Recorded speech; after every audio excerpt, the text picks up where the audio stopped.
L'auditoire à réflexion. C'est pourquoi la direction de la station souhaite vous rappeler que chaque affirmation mérite réflexion. Il ne faut rien prendre comme vérité simplement parce que c'est dit, car tout ceci demeure des théories ou la perception de chacun. Nous vous recommandons de garder un esprit critique et sceptique sur ce que vous entendez ici comme ailleurs. Bonne écoute, bonne réflexion. Bienvenue dans la zone.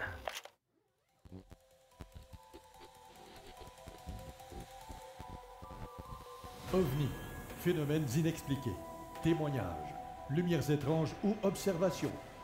Zone parallèle, un lien avec l'inconnu. Visitez notre site web à l'adresse www.zoneparallèle.com.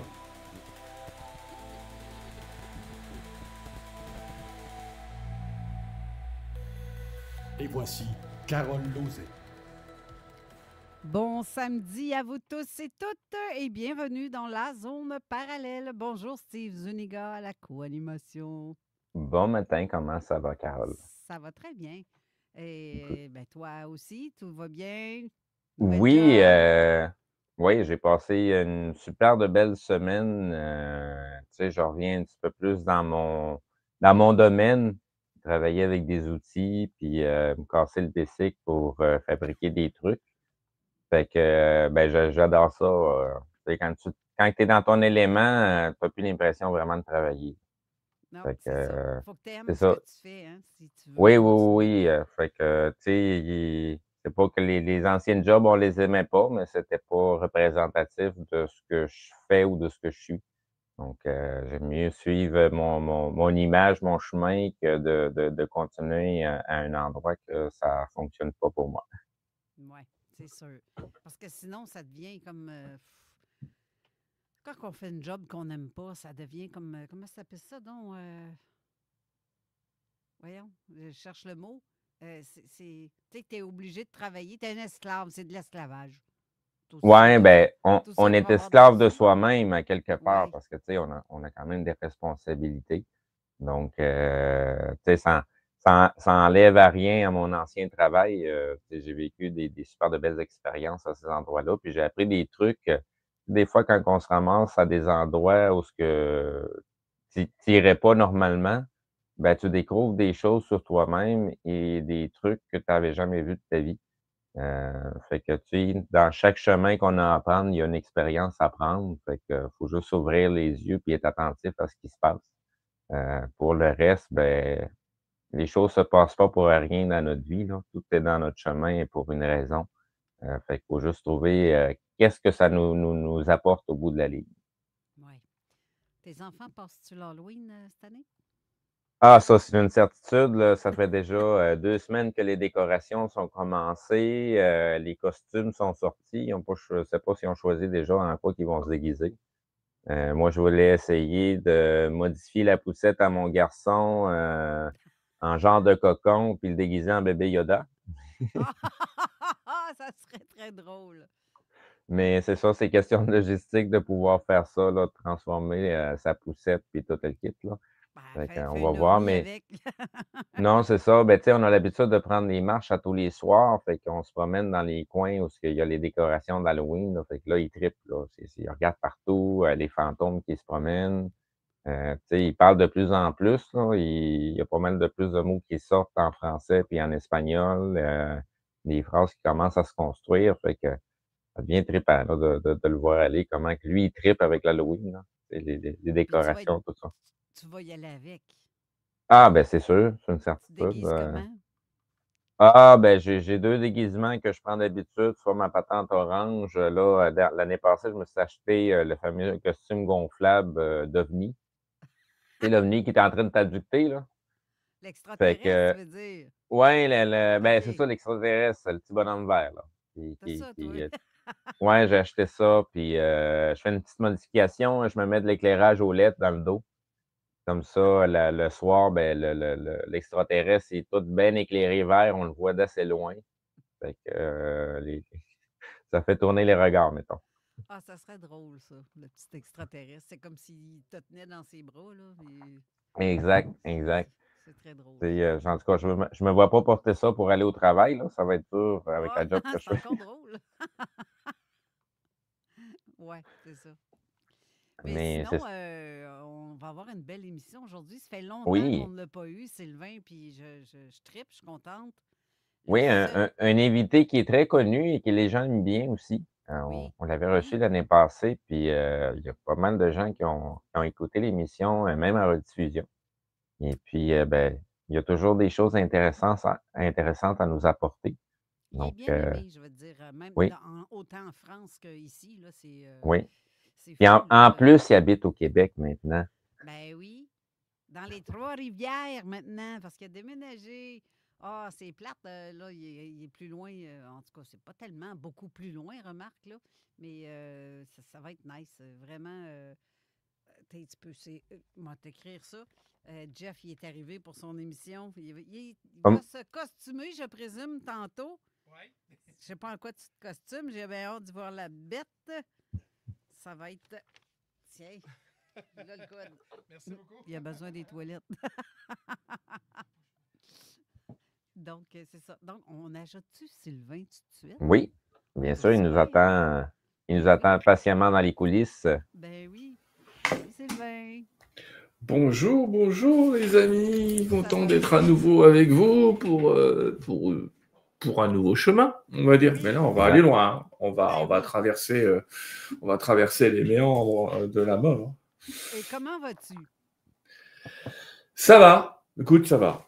Comme tu dis, ça a été une grande année de déménagement avec tout ce qui va avec une nouvelle maison, mais tout va bien. Non, je suis très bien, comme tu dis, à Trois-Rivières. T'inquiète pas, on s'en reverra peut-être un jour en studio. On va attendre un troisième lien? Non, je plaisante. Mais, mais Ben oui, tu ça l'as, va. est à Trois-Rivières, le troisième lien. Ouais, bah oui, je peux passer par en bas maintenant. C'est à la rigueur, quand t'as affaire.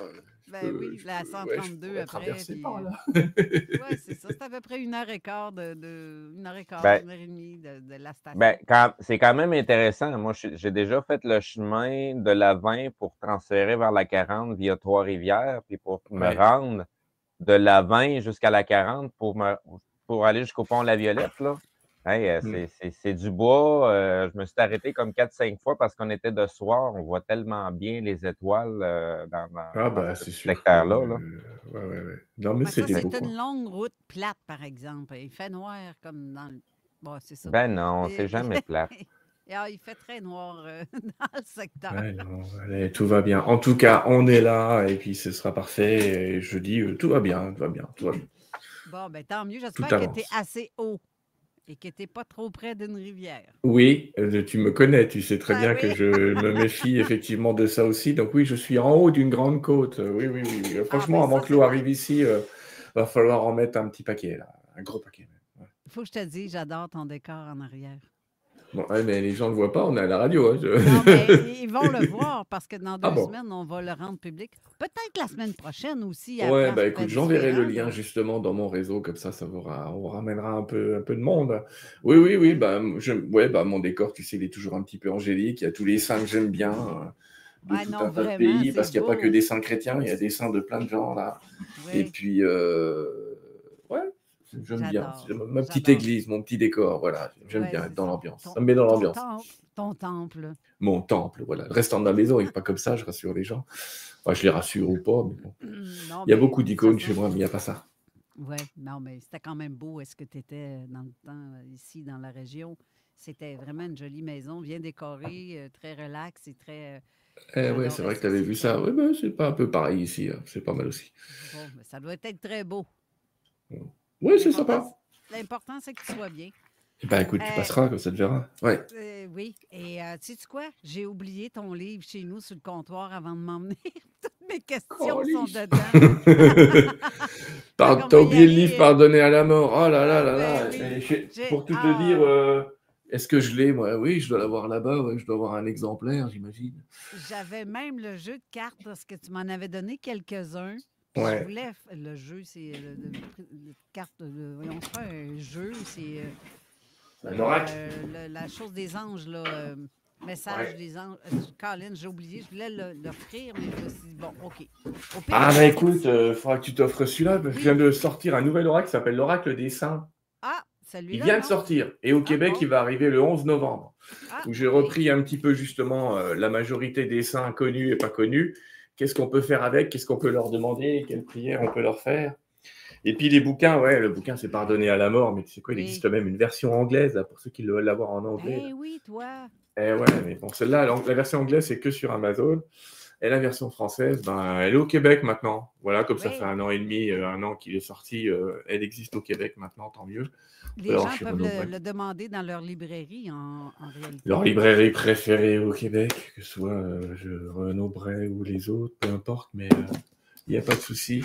Et en tout cas, c'est bien parce qu'on va pouvoir un petit peu voyager et voir. Le but de ce livre, c'était de voir un petit peu ce qui se passait entre deux vies. Oui. Qu'est-ce qui nous arrive et puis, ben, on a le temps d'en parler, mais tu vas voir qu'on a de quoi s'occuper de l'autre côté. Hein. Ce n'est pas la je zone pense de que oui. repos non plus. Enfin, au début, oui, mais après, non. Ah, ben là, j'ai hâte en tabarouette d'en savoir un peu plus sur ce livre-là, Pardonner à la mort de Sylvain Didlot. Je le répète parce que c'est vraiment, il est très bon, le livre, là. C'est excellent. Tu as un autre livre aussi que tu as fait à la suite. Il y en je a pense, 4 c'est- des bouquins, donc tu sais. là, Alors, on a j'ai- co-créé avec les Guides de Lumière, on a Transincarnation, on a Terre 2. Oui, c'est ça, voilà. je cherchais le titre. Voilà. Terre C'est 2. Terre 2 que tu cherchais. Oui, Ça, c'est le nom de ma chaîne. Donc, ouais. Ben, en plus. Puis j'ai une tasse. T'as la tasse Terre 2. Ouais, celle-là, elle est collector. La voilà, je l'ai là, mais elle a un petit peu collector. Il n'y a pas beaucoup d'exemplaires. Mais bon. C'est ça. Non, mais j'ai la tasse, j'ai le crayon, en tout cas, bref, c'est fort intéressant comme.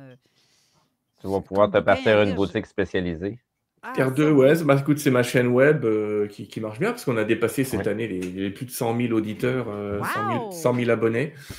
Ouais, tu vois, il y a le beau diplôme YouTube qui traîne là-bas. Là. Non, non, ça Ça marche me bien. permet de Alors, faire une petite parenthèse comme ça, Mm. parce que j'ai vu justement sur ta chaîne que tu reçois M. Pierre Javanovic. Jovanovic, bientôt, oui. Oui, ben c'est ça. Hey! Nous, Ça, on essayait de rentrer en contact avec lui pour pouvoir le recevoir à Zone Parallèle, parce que du côté québécois, il y a beaucoup de gens qui l'écoutent aussi. Eh ben, Et je vous puis, donnerai un lien pour contacter Pierre. Bon, voilà, c'est pas un parce que souci. on a Après, c'est lui essayé. qui décide. Hein. ah C'est oui, lui non, qui décide. effectivement, mais être en mesure au moins de pouvoir le Mais il contacter. aime beaucoup, il aime bien le Québec, vous inquiétez pas. Donc, ça devrait bien se passer. J'ai essayé, Good. j'y ai écrit en janvier l'année passée, j'ai jamais eu de réponse. Et il n'a même pas Oh. ouvert le message. Fait que, Ben, c'est pas forcément lui qui ouvre, c'est Marie. Ouais, Mais Non, je c'est vous ça. en reparlerai, mais vous inquiétez pas.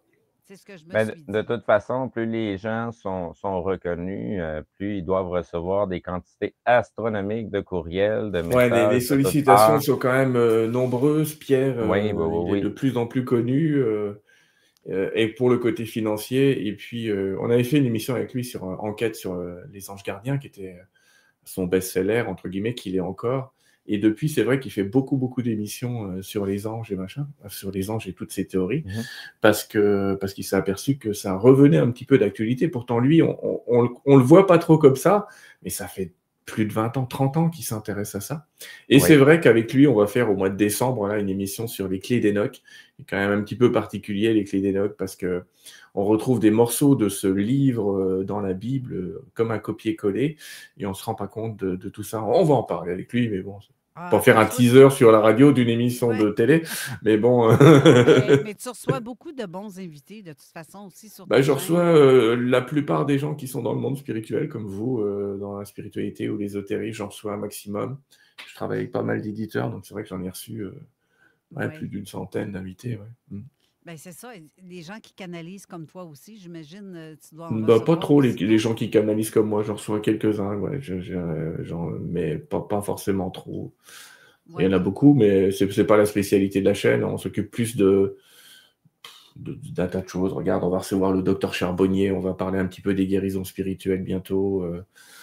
J'ai une émission de témoignages où des gens vont nous raconter un petit peu justement comment les anges gardiens les ont sauvés. On prépare tout un tas de choses, on parle de tout un tas de domaines, c'est sûr. Comme vous.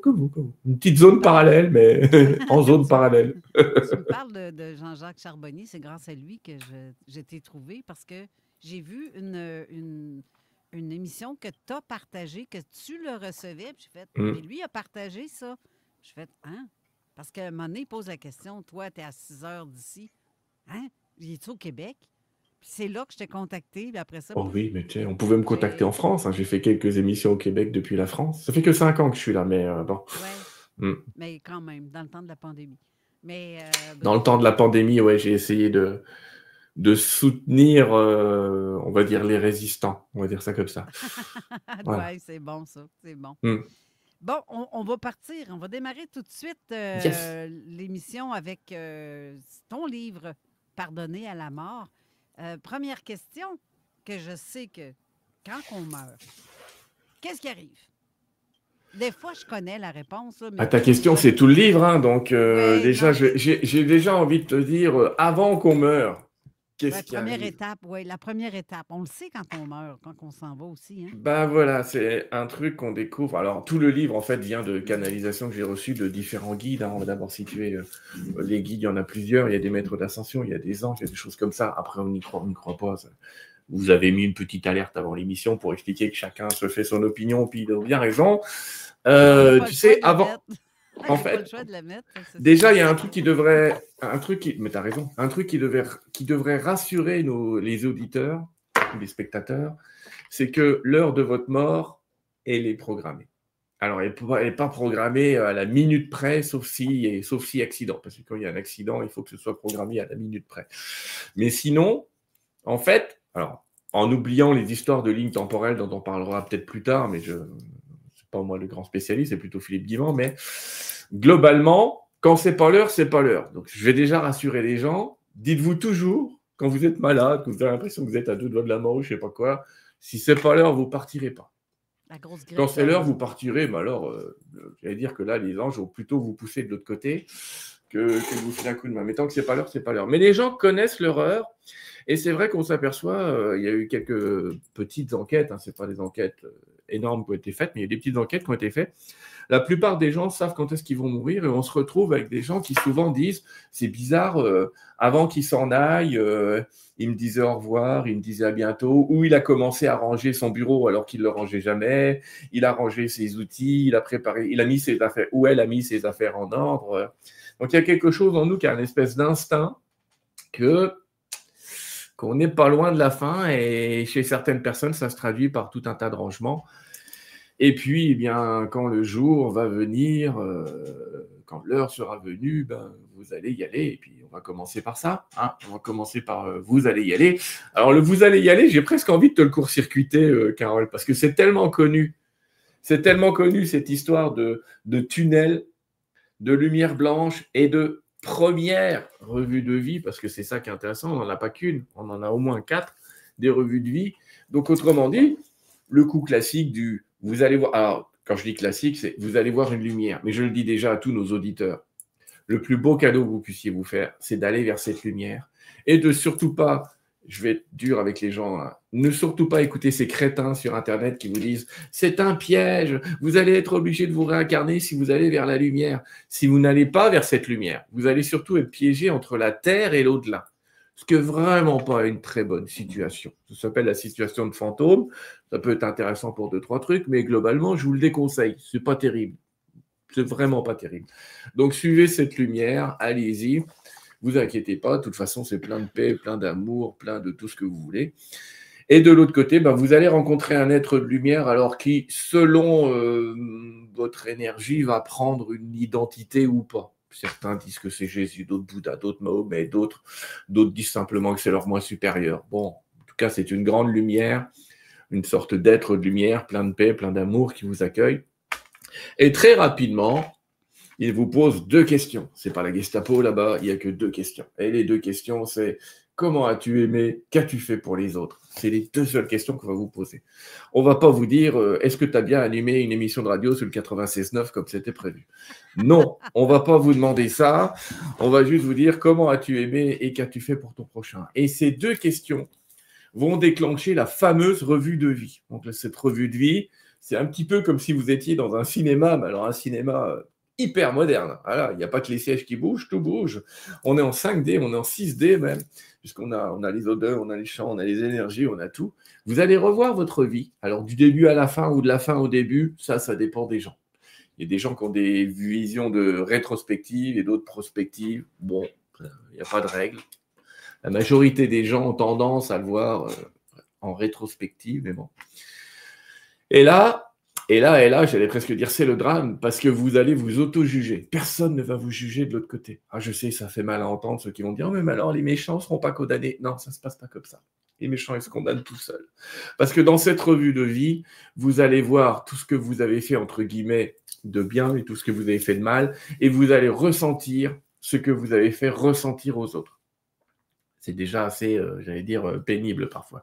C'est-à-dire que vous allez voir les conséquences de vos paroles, les conséquences même de vos pensées et des impacts directs ou indirects. Alors ça, c'est plutôt dans la deuxième revue, on va en parler après. Donc, tu commences déjà par ce premier jugement, qui est finalement ce qu'on appelle le jugement dernier. Ah, et ce jugement dernier, ce sera le vôtre. C'est vous qui allez vous juger en dernier dans votre vie. Tu es en train de me dire que je suis dans la merde, là, parce que moi, je suis direct. Je dis ce que je pense. Je sais que ça blesse certaines personnes quand je dis, mais c'est parce que je dis les vraies choses. C'est blessant. Donc, je vais ressentir ce que l'autre a ressenti quand je... Mais c'était pas volontaire de blesser, c'était pas ça. C'est pas grave. Tu l'as fait quand même. C'est ça, mais c'est d'être vrai. Mais tu vas assumer d'être vrai, mais tu vas ressentir... on peut être vrai sans être violent, comme je dis toujours. C'est une communication non violente, qui est un grand principe. Il y en a qui sont plus faluettes que d'autres, puis qui sont pas capables. Oui, mais attention, parce que justement, dans la première revue de vie, c'est pour ça qu'il y en a plusieurs, dans la première revue de vie, on a tendance effectivement à s'auto-condamner, à se dire « Ah, je n'ai pas été bon, je n'ai pas parlé correctement, je n'ai pas fait ce qu'il fallait ». Sauf que, sans vouloir court-circuiter cette histoire, une fois que tu as vécu ta première revue de vie, je vais synthétiser, parce qu'on n'a que 2 heures, mais globalement, tu vas aller dans une espèce de zone de repos où tu vas retrouver ta famille, tes copains, tes amis, qui est une sorte de deuxième terre. Pour le moment, ça ressemble un petit peu à la Terre, mais en version merveilleuse, on va dire. Ça reste une illusion, hein, mais bon, c'est un petit peu le cadeau d'accueil, c'est qu'on ne va pas t'accueillir sur Melmac ou sur Orion. Globalement, tu atterris un peu sur un paysage terrestre. Mais tu vas relativement vite voir une deuxième revue de vie. Cette deuxième revue de vie, elle va ressembler à la première, sauf que tu vas voir, tu vas voir les conséquences complètes de tous tes actes. C'est-à-dire que la phrase que j'ai dite aura changé quoi dans la vie de la personne en face? Pas simplement ce qu'elle aura ressenti, mais ce que ça aura changé dans sa vie. Et là, j'allais dire, Carole, tu vas te rassurer. Parce que parfois, se prendre une bonne petite engueulade, ça nous a remis sur les rails, où ça peut permettre à quelques personnes d'être remis sur un rail qui était un petit peu déviant. Donc déjà, tu vas commencer à te rassurer. C'est sûr que si tu envoies balader les gens pour le plaisir de les envoyer balader, ça va pas être terrible. Mais si parfois c'est pour les remettre sur les rails, ou si tu as râlé après ton enfant pour lui dire « range ta chambre », bon, tu vas t'apercevoir que ça en a peut-être fait quelqu'un d'un peu plus ordonné et un peu moins bordélique. Auquel cas, tu n'auras peut-être pas utilisé la bonne forme, mais dans le fond, tu auras fait la bonne chose. OK, phew. Donc, pas de panique. Bon, maintenant, si tu engueules quelqu'un pour le plaisir de l'engueuler... Ah non, c'est pas comme ça, par exemple. Voilà. Je veux dire, on n'est pas dans la chambre verte. Donc, globalement, ça va bien se passer. On n'a pas besoin de râler après tout le monde. Mais tu vois, dans cette deuxième revue de vie, c'est vraiment... Je vois ce que j'ai dit, je vois ce que j'ai pensé, les conséquences, mais c'est comme si tu voyais des morceaux de film de la personne en face. Alors que dans la première revue de vie, tu vois que toi. C'est-à-dire que le personnage principal, c'est toi. Et là, tu ouvres une nouvelle saison sur Netflix où en fait, tu vois, il y a de quoi faire une série, hein, tu vois les impacts de tout ce que tu as dit. C'est-à-dire que tu vois le restant de la vie de la personne à qui tu as parlé. Et puis, tu peux voir tous les morceaux où ce que tu lui as dit ou ce que tu lui as enseigné aura un impact. Et tout ce que tu as écrit aussi. Hein. Je ne te raconte pas, j'ai écrit des bouquins. Donc, ça veut dire que dans ma deuxième revue de vie, je risque de revoir tous les morceaux de vie que mes livres ou que ce que j'ai dit ou écrit a pu changer. Colin, ça va être une sans fin, ça, ce truc-là? Tu sais, de l'autre côté, tu as le temps. Mais c'est comme je dis aux gens, globalement, tu as 200 ans de série Netflix devant toi. Et ce que je veux dire, c'est ça passe un peu plus vite. Mais imagine, toi, tu vas entendre les conséquences chez tes auditeurs de ce que tu auras dit et de ce qu'ils auront appris grâce à toi. Elle fait pas ça va être génial, tu vas prendre un peu de fun parce que globalement, ils se sentent mieux après. Pas beaucoup qui vont se sentir moins bien. Oui, mais on a une méchante gang d'auditeurs, ça risque d'être long parce que je vais en avoir pour 3 ans ou 1000 ans avant de me... Qu'il en soit ainsi. Mais j'insiste aussi, cette notion de temps, elle disparaît quand tu meurs. Elle disparaît complètement. On peut pas l'expliquer là. On peut pas l'expliquer de manière terrestre, le fait que le temps n'existe pas. Tout le monde le sait, tout le monde l'a entendu dire que dans l'autre monde, le temps n'existe pas. Mais ça nous parle pas à nous. On se dit, le temps n'existe pas. Ça veut dire quoi? Le temps n'existe pas. C'est pas si complexe que ça à expliquer parce que l'humain vit dans sa psychologie et se projette soit dans le passé et dans le futur. C'est la seule raison pourquoi on a une conscience de temps. Mais si on élimine ces deux aspects-là de projection, le temps n'existe pas, il y a juste le moment présent qui existe. Oui, mais quand tu vas vivre un moment présent un certain temps, si je puis dire, on aura quand même envie de dire ce qui s'est passé a duré 1 heure. Alors que de l'autre côté, on ne peut pas dire ce qui s'est passé a duré 1 heure. On va arriver en disant ce qui s'est passé, entre guillemets, c'est passé. Aïe. Bon, ignorons un petit peu cette notion de temps, tout ça pour te dire, tu ne vas pas vivre ça comme si tu avais vécu 200 ans. C'est pas vrai, tu vas pas aller dans ta petite salle de cinéma pendant 200 ans, ça se passe pas vraiment comme ça. Et puis il y a des intervalles, j'allais dire, de vie normale, parce qu'en fait, notre véritable demeure, elle est dans l'au-delà. Désolé de vous le dire, mais notre vie, c'est un petit peu, comment te dire? Notre vie, c'est un petit peu comme quand tu es à l'école et que tu vas prendre un cours de français, quoi. Tu vas prendre ton cours de français pendant 1 heure, mais le soir, tu rentres chez toi, puis tu fais tes devoirs. Bon. Tu rentres chez toi et tu fais tes devoirs, va durer plus longtemps que ton cours de français. C'est un peu ça, une vie. On va prendre un cours et on revient. D'ailleurs, avant d'aller rentrer dans une vie, souvent, on est avec nos copains, là, on se prépare à qui on a dit, bon, écoute, j'y vais, je reviens tout à l'heure. Hein. Ça arrive souvent qu'on dise ça à des gens de l'autre côté, dans le royaume des cieux, comme on peut l'appeler. On leur dit, écoute, je vais vivre ma vie de Sylvain, je reviens. À plus tard, bisous, quoi. Ça se passe comme ça. Oui, bon, vrai. sur Terre, on ne le vit pas comme ça, tu vois.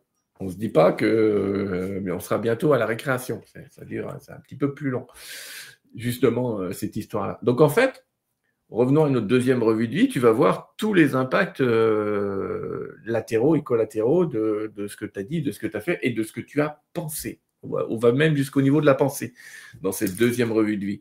Toujours pas de jugement là-dedans. Aucun jugement. Qui te fait passer cette revue de vie? Ton guide, un être de lumière, c'est pas trop. C'est un peu toi-même, ouais. Et c'est pas obligatoire. Déjà, il y a des talents qui disent pourquoi? C'est pas obligatoire. Sauf que, quand je dis que c'est pas obligatoire, ça reste une étape pour aller plus loin dans ce cheminement entre deux vies. Ça c'est comme quand on ne sait pas qu'une personne est décédée et qu'on a soudainement une pensée pour cette personne-là de out of nowhere. On ne sait même pas pourquoi, qu'il nous pop dans l'esprit, dans la tête, pour se rendre compte que la semaine suivante, tu apprends qu'il y a eu un décès de cette personne-là. Le moment où tu as eu une pensée pour lui, ça veut dire que c'est soit qu'on nous le dit, soit que cette personne-là vient faire ses adieux avant de nous quitter, ou je ne sais pas. Ça veut dire que tu ressens plus le lien avec cette personne-là, parce qu'on est tous liés. Mine de rien, c'est comme si on avait un fil qui nous reliait tous, là, on ne s'en rend pas compte, mais on est reliés à 8 milliards de personnes. On a un petit fil qui nous relie à 8 milliards de personnes. Et on est plus ou moins sensible à certains fils qu'on appelle la famille, les amis, etc. Et quand ce fil est coupé, tu le sens. Tu sens qu'il te manque quelque chose, tu sens qu'il y a une énergie qui n'est plus là. Ça ne veut pas dire que la personne essaye forcément de communiquer avec toi, mais qu'en tout cas, tu ne ressens plus ce lien. Donc, tu es dans ta tête, tu te dis, tiens, qu'est-ce qui arrive à Jean-Jacques? Parce que tu ne sens plus le Jean-Jacques, là. Tu ne sens plus le fil avec Jean-Jacques. Et ça ne veut pas dire qu'il communique, mais ça veut dire en tout cas que toi, tu as senti que, dans la force générale, il a quitté la matrice, quoi. Il n'est plus là. C'est bien imagé, comment est-ce que tu le dis, parce que ça fait plusieurs fois que ça arrive, que j'ai une pensée pour quelqu'un pour apprendre la semaine suivante ou même 2 semaines suivantes. Parce que soit je les vois en rêve ou soit que j'ai une pensée, je me suis dit, est-ce que cette personne-là est rendue de l'autre bord puis qu'elle a un moment de ses réflexions, de ses vies passées? Est-ce que c'est un moment où elle revoit le film de notre séquence de vie? Non. Vraiment pas dans ce cas-là. C'est vraiment ce lien. Moi, je le vis de manière différente. Tu sais, j'ai un frère jumeau, les gens ne savent pas trop, mais j'ai un frère jumeau, et donc le lien avec un frère jumeau, on va dire que c'est un lien un tout petit peu plus épais, enfin, large. On va pas prendre le mot épais au québécois. Un lien un petit peu plus large que le lien classique qu'on a avec plein de gens, ce qui fait que il a plus d'impact sur moi que n'importe qui. C'est-à-dire, si ça va pas bien, je vais le ressentir. Si ça va bien, je vais le ressentir. Ouais. Bon, avec le temps, ça s'estompe un peu, etc. Mais c'est pas la distance qui compte. En fait, ce qui va se passer, si pendant sa revue de vie, le monsieur pense à toi, Oui, peut-être qu'en tant que médium, tu vas le ressentir, mais ce que tu vas ressentir surtout, c'est sa demande de pardon. Tu vas ressentir que cette personne veut partir en paix ou qu'elle est dans une sorte de... Tu vas revoir un événement que tu as peut-être vécu de manière traumatique avec et tu vas t'apercevoir que cet événement ne te touche plus. Comme si quelque chose était parti. Oui, OK. C'est parce que Ça peut venir de lui. Ça m'est arrivé la semaine dernière. Mais en fait, ça faisait 2 semaines que la personne était décédée. Je l'ai su la semaine dernière. Et là, j'ai expliqué à la personne qui me dit ça. Je dis, crème, ouais, c'est pour ça qu'il m'a popé dans la tête. Il est venu m'avertir qu'il s'en allait ou c'était une sorte de demande de pardon que j'ai sentie de sa part. Puis j'ai fait, ben voyons, pourquoi j'ai... C'était pas clair, là, parce que c'est arrivé à ma job en plus. Fait que tu sais, quand t'as la tête, t'es pas centré sur ça, ce phénomène-là. T'es plus centré sur le travail que tu fais de tous les jours. Fait que c'est pas évident. Mais garde là-dessus, on va aller faire une courte pause parce qu'on est dû. Puis on revient avec d'autres questions. Puis j'en ai une bonne aussi à te poser avant de continuer. Avant de continuer ce chemin. Yes. Oui, on revient tout de suite après. CJMD. Si vous avez des informations sensibles à transmettre à notre équipe, info@969fm.ca. Dites enfin stop à la perte de cheveux avec les cliniques Viva. Découvrez l'ensemble des technologies offertes chez Viva. PRP, exosome, micropigmentation capillaire et plus encore. Cet automne, l'ensemble des technologies sont offertes à 20 de rabais. Pour enfin dire stop à la perte de cheveux, planifiez votre consultation sans frais chez Viva. cliniqueviva.com. Un chasseur chachant, un chacheur sachant chasser.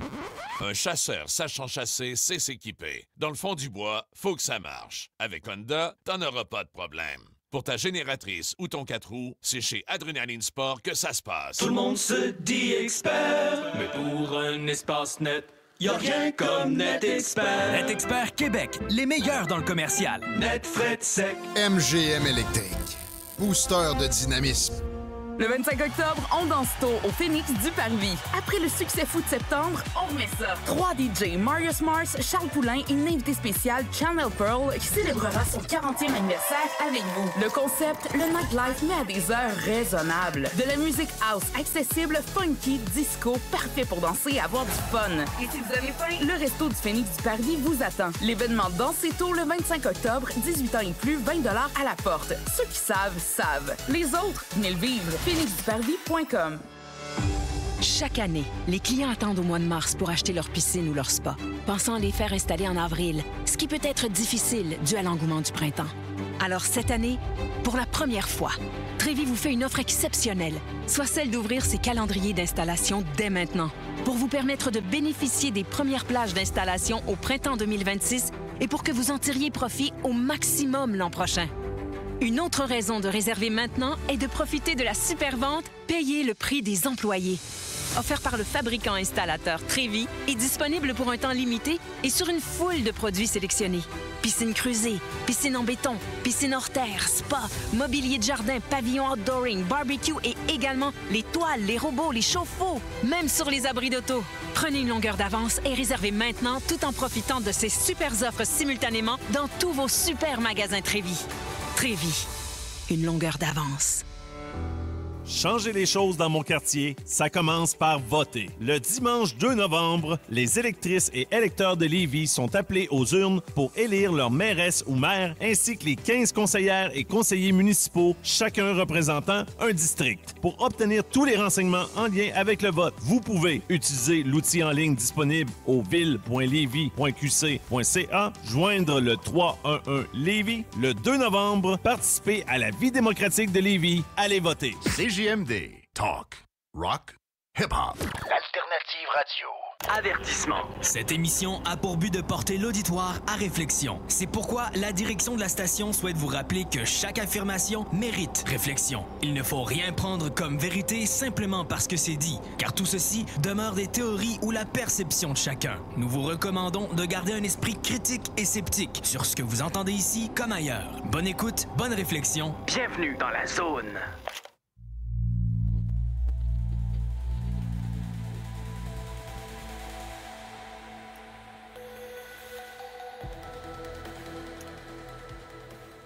de retour à l'émission avec notre ami Sylvain Didlot. Sylvain, la question piège que je veux te poser, c'est pas une gros piège, là. Une question qui tue. Oui, la question. On est déjà mort, on risque rien, mais bon. Non, avant de mourir. Parce que moi, j'ai eu l'occasion de choisir, à un moment donné, de partir ou non. Oui, on a toujours le choix. J'ai eu une montée de fièvre épouvantable qui vient de je ne sais pas où. Je ne sais pas pourquoi c'est arrivé comme ça. Et je suis allée me coucher et dans ma tête, j'ai entendu cette petite voix qui me parle souvent me demander « Est-ce que tu es prête à partir, à rentrer à la maison? » J'ai fait « Non, pas là. Non, je ne peux pas faire ça à mon fils parce qu'il vient de perdre son père. Il ne voudra pas perdre... Il ne faudra pas qu'il soit orphelin non plus. Non, je continue le chemin. C'est ce que j'ai fait. Oui. Et j'aurais pu mourir cette nuit-là. Oui. C'est là que les fameuses lignes temporelles existent. Normalement, on en parlera plus loin. Mais tu sais, quand tu prépares ta vie, tu ne prépares pas un chemin. Tu en prépares en moyenne 5. 5 voies. Ah, OK. 5 voies avec 5 dates de fin différentes, si je puis dire. Mais peu importe, on reviendra à ça peut-être plus tard. Peut-être qu'on reviendra là-dessus plus tard. Il n'empêche que, quelle que soit ta date de fin, on ne l'a pas dit tout à l'heure, mais l'être de lumière te demande si c'est pas... Alors, si tu arrives, entre guillemets, s'il arrive un petit accident, genre NDE, tu vois, que tu es de l'autre côté alors que ce n'est pas prévu, là, ils vont te redire, ton temps n'est pas terminé, vas-y. Mais si ton temps est terminé, ils ne vont pas te dire, reste ici, tu ne peux pas repartir. Ils vont te demander si tu veux repartir. C'est-à-dire que même quelqu'un qui aurait fini tout ce qui est prévu pourrait revenir. Pourquoi est-ce qu'on ne revient pas? Parce que, comment t'expliquer? Quand tu es dans un corps de souffrance, que tu as 80, 88, 95 ans, que tu as mal partout, que tu comprends que tu commences à emmerder tes enfants, que ta société, tu n'arrives plus à la piffer, que tu as réussi à te détacher d'un maximum de choses, tu te dis, alors, soit je reste au paradis, plein de paix, plein d'amour, plein de joie, et comme le temps n'existe pas, tout le monde va me rejoindre dans 5 minutes, soit je retourne dans ce corps de souffrance. Que font les gens la plupart du temps?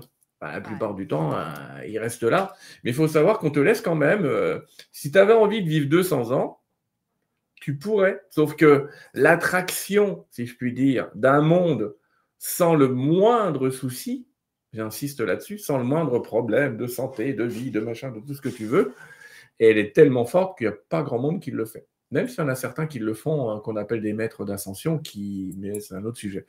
Mais il y a encore des gens sur Terre, Babaji et d'autres, qui sont là depuis des siècles et qu'on ne voit pas, qui se planquent un petit peu, comme dirait l'autre. Mais en bref, tout ça pour te dire, toi, tu étais arrivé à la fin d'une de tes lignes temporelles, c'est-à-dire tu es arrivé à la fin et dire « Ah, on arrive au moment où Carole, sur une de ces lignes temporelles, elle peut mourir là. » Mais elle a créé une bifurcation qui va sur une autre ligne où elle continue sa vie. Donc, tu t'es retrouvé à un moment, à un croisement, où tu as perçu cette voix intérieure, ce truc qui dit « Bon, on continue ou on arrête là ?» Et toi, tu as continué. Mais tu aurais pu t'arrêter là. Ça veut dire que j'avais fait ce que j'avais à faire. Tu avais fait ce que tu avais à faire sur cette ligne temporelle-là. Ça veut dire que la suite t'a probablement amené à des changements de vie, à des nouvelles rencontres et à des choses qui ne semblaient pas aller de pair jusque-là, dans cette trame-là, dans cette ligne où tu étais. Je ne connais pas ta vie par cœur, mais je suis sûr qu'après, tu as fait des rencontres auxquelles tu n'imaginais pas, que tu n'imaginais pas faire. Oui, exactement. Comme animer l'émission ici. Ouais. C'était pas prévu dans mon... C'était pas dans le plan là, mais c'était dans l'autre plan. C'est ça. Et Ouais. ça, ou écrire un livre, c'était pas dans le plan non plus. Oui. Mon Dieu, comment ça a changé, ma vie a changé du tout dans le claquement de doigts. Surtout en 2012, ça s'est accentué à partir de là. Ouais. Pour toute la planète, pour la majorité des gens. Ouais. Oui. OK, ma question est posée, fait qu'on peut continuer. On peut continuer notre chemin. Oui, Alors les amis, on a fait notre deuxième revue de vie, on a passé un peu de temps sur Netflix à regarder un petit peu tout ce qui se passe dans notre existence. Et là, on va se nos guides viennent gentiment faire un petit débriefing avec nous quand même en cours de route pour nous dire « Ah, t'inquiète pas, Carole, c'était pas si pire que ça, t'as quand même fait des choses fantastiques. » Ils viennent un petit peu nous remonter le moral. Parce que c'est vrai que nous, quand on regarde, on se dit « Oh là là, j'ai pas été bon. » On est un petit peu comme des acteurs qui se disent « Oh là là là là, j'ai mal joué mon acting, j'ai pas fait le truc. » Et puis finalement, ces guides, ils nous expliquent « Non, non, non, c'était prévu que tu engueules telle personne à ce moment-là. Non, non, non, c'était prévu que tu te tapes un arbre avec ta voiture cette année-là. Non, non, non, c'était prévu que tu fasses ceci. » Donc on commence gentiment de l'autre côté à se dire qu'est-ce qu'il me raconte par c'était prévu? C'est quoi ce bordel? Pourquoi vous dites c'était prévu? Et là, effectivement, sans que ce soit complètement une revue de vie, on commence à avoir dans les mains les fameux plans qu'on avait prévus, avec toutes les bifurcations. Comme si tu avais une carte du Québec avec toutes les routes qui se croisent et s'entrecroisent, mais que c'était toi qui avais fait le plan avant. Et là, tu commences à te dire, ah bah oui, j'ai suivi ça. Tiens, comment ça se fait que j'ai décalé sur cette route-là? C'est là qu'on va le comprendre tout à l'heure, mais globalement, les anges et les guides, leur boulot, c'est de faire en sorte que tu restes toujours sur une de tes lignes que toi, tu as prévues. Globalement, leur boulot, c'est ça. Jamais tu pourras dériver d'une de tes lignes à toi. Tu ne pourras pas dériver du plan. Tu n'iras pas faire du hors-piste dans les bois en skidoo. Si ce n'est pas prévu, c'est pas prévu. On ne peut pas se dire à un moment donné, mais à quoi j'ai pensé, bordel, avant de m'en venir? Pourquoi j'ai écrit ça? Mais tout le monde se demande ça. Mais tout le monde se demande ça à cause du voile de l'oubli. Mais parce que, écoute, on est des grands aventuriers. Si tu devais dessiner un parc d'attractions, tu ne vas pas dessiner une promenade dans les bois.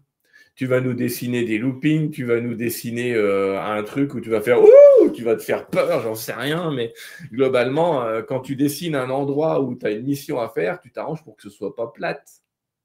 Tu t'arranges pour qu'il y ait plein d'aventures. Sauf que les aventures, quand elles sont vues de haut, tu sais, quand tu dessines un looping, tu te dis « Oh, ça va être génial !» Mais le jour où tu es dans le looping, c'est pas la même histoire. Donc c'est la même chose pour nous. Quand on arrive sur Terre, on se dit oh, « C'est qui le con qui a fait ça ?» C'est toi. Bravo, félicitations. Pourquoi il m'arrive ça? Oh là là, déjà, il y a des conneries du genre, qu'est-ce que j'ai dû faire dans une vie antérieure alors que ça ne se passe pas exactement comme ça? Ce serait trop facile, hein. Surtout avec ce qu'on a fait dans nos vies antérieures, je ne te raconte pas les dégâts. Mais globalement, non, on est rassuré sur notre chemin par ces guides et on va pouvoir rentrer dans une troisième revue de vie. Mon Dieu, cette troisième, alors là, on a déjà passé du temps de l'autre côté, si je puis dire, en temps humain, mais troisième revue de vie, et là, ça devient compliqué. Parce que ça fait appel à un autre bouquin, et comme on a déjà fait une émission avec toi là-dessus, on va les ramener à une autre émission, mais on va faire une revue de transincarnation. Aïe. Donc ça veut dire qu'au lieu de voir notre vie, on va voir la vie de personnes qui ont vécu en parallèle de nous, mais qui ont eu une influence sur nous. Je vais m'arrêter là pour cette troisième revue, parce que ça appartient à un autre livre qui s'appelle Transincarnation, puis c'est un petit peu complexe. On a déjà fait 2 heures là-dessus. Bon, une fois qu'on a vu nos petits copains, qu'on a retrouvé toute notre gang de potes avec qui on part à chaque fois, parce que quelque part, les transincarnations, c'est ça, tous nos copains qu'on voit, avec qui on va à chaque fois, on va arriver maintenant à une 4e revue de vie. Alors celle-là, elle est, j'ai envie de dire, c'est le feu d'artifice. Parce que tout ce que je t'ai dit jusque-là, c'est très sympathique, mais c'est une seule vie. Sauf que tu n'en as pas vécu une. La majorité des gens qui sont sur Terre à notre époque ont en moyenne vécu une 40aine de vies. Et c'est une moyenne. J'en ai vu un l'autre fois avec 200. Et la vache.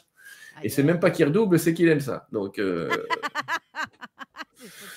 ouais, il y en a qui aiment bien les parcs d'attractions, qui ce que je te dis. Ils veulent un abonnement à Disneyland et ils y vont tous les jours. Bon. Mais on va regarder toutes nos vies. Pas que celle-là, mais toutes nos vies. Donc, autrement dit, on va se faire l'équivalent de la revue numéro 2, celle où on a les impacts de tout ce qu'on a dit, mais pour toutes nos anciennes existences, qui, entre parenthèses, précisons-le, ne sont pas forcément chronologiques. Parce qu'à chaque fois qu'on dit vie suivante, on a l'impression que la vie suivante, ça va être en 2100. Non, ta vie suivante, ça peut être en 1789 ou en 1495 si tu as envie de débarquer au Québec, tu fais ce que tu veux. Mais ça ne se passe pas comme ça. Mais tu vas voir toutes tes anciennes vies et là, tu vas faire un choix qui est celui de choisir ton identité maintenant. Ah, c'est bizarre. Je vais choisir mon identité. C'est-à-dire que je vais choisir le nom par lequel je veux qu'on m'appelle. Je vais rassurer tout le monde avant que des gens angoissés qui nous écoutent. Dans 80% des cas, tu choisis de garder la dernière identité, la dernière forme que tu as connue. C'est souvent ça. Ce n'est pas toujours ça, mais c'est souvent ça. Tu as... qu'il y a quelqu'un qui décide de revenir dans un pays où il y a la guerre, Ouais. il faut être masochiste un peu. Il faut avoir un âme masochiste. Comment Faut as-tu être, aimé, qu'as-tu fait pour ton prochain? Est-ce que tu ne trouves pas qu'une période de guerre est une bonne période pour expérimenter comment as-tu aimé et qu'as-tu fait pour ton prochain? Alors, pour le soldat, tu vas me dire qu'as-tu fait pour ton prochain? Si c'est le tuer, c'est pas terrible. Ben non, justement. Je suis complètement d'accord avec toi, mais c'est peut-être aussi avoir cette conscience de ce qu'est la vie. Parfois, il faut être mis face à la mort pour aimer la vie. Et il y a des gens qui choisissent d'être mis face à la mort en temps de guerre pour aimer leur vie. Si tu devais mourir demain, ta vie, elle aurait une autre énergie. Steve, pardon. Oui, ben d'une certaine façon, tu sais, de tout ce qu'on parle présentement, c'est que de l'émotionnel, là. Tu sais, c'est ce qu'on est venu expérimenter, l'émotionnel. Oui, Fait que- là-dessus, tu as 100% raison, Steve. Il y a un truc qu'on n'a pas écrit dans notre plan. Un seul truc qu'on n'a pas écrit dans notre plan, c'est qu'est-ce qu'on va ressentir, parce que c'est la clé. Le comment as-tu aimé, qu'as-tu fait pour ton prochain, il va dépendre uniquement de ton sentiment. Si tu vois quelqu'un que tu as prévu d'aider dans ton plan, mais que tu ne ressens pas d'amour, que tu ne ressens pas de compassion, tu ne vas pas l'aider. Parce Tu feras que autre chose. Tu feras de la politique, mais tu ne vas pas l'aider. Il y a quand même quelque chose qui me turlupine. Tu sais, il y a ce jugement-là, mais c'est un jugement qu'on se fait soi-même basé sur de l'émotionnel. Oui. Elle est où la vérité à travers tout ça? Quelle vérité? Ben, La vérité, voir- c'est comment as-tu aimé. Donc, en fait, la première question qu'on te pose, si on te dit comment as-tu aimé, c'est que la seule vérité, c'est ta capacité à aimer. Alors, aimer de l'autre côté de la part des guides, ça veut dire quoi? C'est pas combien de personnes j'ai croisées dans ma vie. Hein. C'est pas ça le truc. Hein. On te demande pas combien de femmes tu as connues ou combien d'hommes tu as connus. C'est pas ça comment as-tu aimé. C'est le mec qui arrive en disant j'ai eu 40 femmes. Je dis ouais, non. Tu t'es bien aimé toi, mais je suis pas sûr que tu aies beaucoup aimé les autres. Je te dis en passant. Mais l'idée, c'est aimer pour les guides, ça veut dire être relié à. C'est-à-dire sentir ce fameux fil qui nous lie, mais pas seulement aux humains, ce fil qui nous lie aussi, parfois, pas au lit justement, qui nous lie aussi parfois à un arbre, à un animal, etc. Parce que quand tu te mets à aimer, tu crées ce lien. Il est automatique entre humains, mais il n'est pas forcément automatique entre toi et un décor. Il y a des gens qui ressentent quand un arbre tombe dans une forêt, tellement ils sont liés à la forêt. Il y a des gens qui ont peut-être un animal domestique à la maison et instinctivement ils se disent oh, il est arrivé un truc à Poupouille, là, au chien ou au chat, j'en sais rien, et ils le sentent à 300 km, quoi. Il se passe un truc. Parce qu'ils ont créé ce lien d'amour. Donc, en fait, ton jugement, il va être sur comment j'ai réussi à étendre ma capacité à aimer, à dépasser l'idée que je suis un être séparé et à commencer à rentrer dans l'idée que je suis un être uni à tout ce qui est et que j'ai créé tout. Donc, en fait, ton jugement, ta vérité, ce sera ton niveau d'amour, ta capacité à te relier aux autres. Comme Steve, j'imagine que tu es un peu comme moi. C'est la nature. Tu adores aller au fleuve, à la rivière, dans les bois ou peu importe. Tu te sens sûrement bien, là. Pour toi, il y a une connexion qui se fait. Disons que je suis un petit peu spinozien dans cet aspect-là. Oui. C'est que je ne vois pas de distinction. Tu sais, je vois des divisions, mais on parle toujours de la même substance. Oui. Il n'y a pas de division à avoir, c'est-à-dire que aimer la nature ou aimer les humains. Moi, je comprends les gens qui me disent je n'aime que les animaux, j'aime pas les humains. C'est pas grave, c'est une forme d'amour. On est venu apprendre toutes les formes d'amour. Mais il faut comprendre aussi que tout ce qui nous entoure est fait de cette seule et même substance. Oui. Ça, aujourd'hui, on commence même à avoir des preuves scientifiques que différentes vibrations, mais c'est toujours la même substance de base qu'on pourrait appeler d'une certaine façon Dieu. Ce que tu dis, Steve, pour avoir travaillé avec quelques neurobiologistes dont certains vous connaissez, mais ouais, Mario Borgard, par exemple, effectivement. Mais on comprend que la matière est un produit de la conscience et pas l'inverse. C'est intéressant de comprendre ça. On le sait même physiquement maintenant. On sait que la matière est un produit de la conscience. Et je ne parle pas que juste des expériences des formes de Jung ou du Schrödinger en physique quantique. Il n'y a pas que celle-là. Il y a plein d'autres choses aujourd'hui qui nous montrent que, effectivement, la conscience précède la matière. Ça veut dire quoi? Ben, c'est très simple. Tout ce que tu vois là, devant toi, tout ce que vous voyez devant vous, c'est vous. Il n'y a pas d'écart entre ce que vous voyez et ce que vous êtes. Il n'y a Pas de aucun séparation. écart entre ce que vous voyez et ce que vous êtes. Et là, c'est dur parce que ça demande à un humain d'apprendre qu'il n'est pas que le corps, qu'il n'est pas que ses pensées, qu'il n'est pas que ses émotions non plus, mais qu'il est aussi l'intégralité de l'expérience qu'il a créée. Là, ça fait un peu mal la tête quand on commence à dire ça. Mais c'est quand même le cas. C'est-à-dire que à chaque fois que quelqu'un dit « Ouais, mais ça, c'est pas moi, nanana, ou l'autre connard », il dit ben, « Merci, tu es en train de me parler d'une part de toi, là. » Peut-être une petite part, pas la plus grosse part, mais tu es quand même en train de parler d'une part de toi. Il y a Patricia qui veut réagir et qui aurait une question, je crois. Non, c'est pas une question, c'est une affirmation. Ça va pas durer longtemps. Je voulais juste ajouter que c'est normal, nous sommes tous la source. Oui. Une partie de la source ou la source? Alors, nous sommes la source au grand complet. Nous sommes la source au grand complet qui est venue se reconnaître. C'est bien dit, Patricia. Spinoza disait qu'on est la goutte d'eau qui est dans la vague et la vague fera toujours partie de l'océan comme la goutte d'eau. Oui. Oui. Mais l'idée, c'est que, encore une fois, dans une existence, on est venu apprendre que nous étions l'océan. C'est ça le paradoxe. C'est un peu compliqué parce que c'est comme un fractal, c'est-à-dire que ce qui est petit est dans le grand, ce qui est grand est dans le petit. Une image fractale ou holographique, il y a plusieurs termes pour ça. Et ce chemin-là, parce qu'on pourrait se dire, mais alors attends, si nous sommes Dieu, si nous sommes déjà l'amour, pourquoi est-ce qu'on apprend l'amour alors qu'on l'est déjà? C'est une vraie bonne question, celle-là. Pourquoi est-ce qu'on est venu apprendre l'amour alors qu'on l'est déjà? Bien tout simplement parce que la création de Dieu que nous sommes, c'est ça le paradoxe, le Dieu que nous sommes, elle est constante. C'est-à-dire que Dieu crée constamment. Il est l'inverse de l'incréation. Il ne détruit pas, tout est créé en permanence. Mais tout est créé, j'allais dire, neutre, sans amour. C'est-à-dire qu'au début de ta création, comment te dire, il faut l'éclairer pour que tu vois ta clairasse. C'est dur à expliquer avec des mots humains. Là, dans ma tête, c'est super clair en spirituel, mais en humain, c'est pas si simple. Mais imaginons que toi, tu crées un objet. Tu disais tout à l'heure, Steve, que tu crées des objets. Si tu ne vois pas cet objet, comment est-ce que tu es capable d'aimer cet objet? En vérité, tu vas aimer l'image que tu as de cet objet, mais pas vraiment l'objet. Tu ne sais pas à quoi il ressemble encore. Mais le jour où tu es capable de voir éventuellement son image, là, tu vas pouvoir te lever et dire « c'est moi qui ai fait ça !» Tu vas être tout fier de dire que c'est toi qui as fait ça. Mais le « c'est moi qui ai fait ça », c'est valable pour des enfants, entre parenthèses, hein. Mais le « c'est moi qui ai fait ça » va augmenter l'amour. Donc, j'essaie de simplifier. L'idée, c'est qu'on est venu éclairer un monde qui ne l'est pas.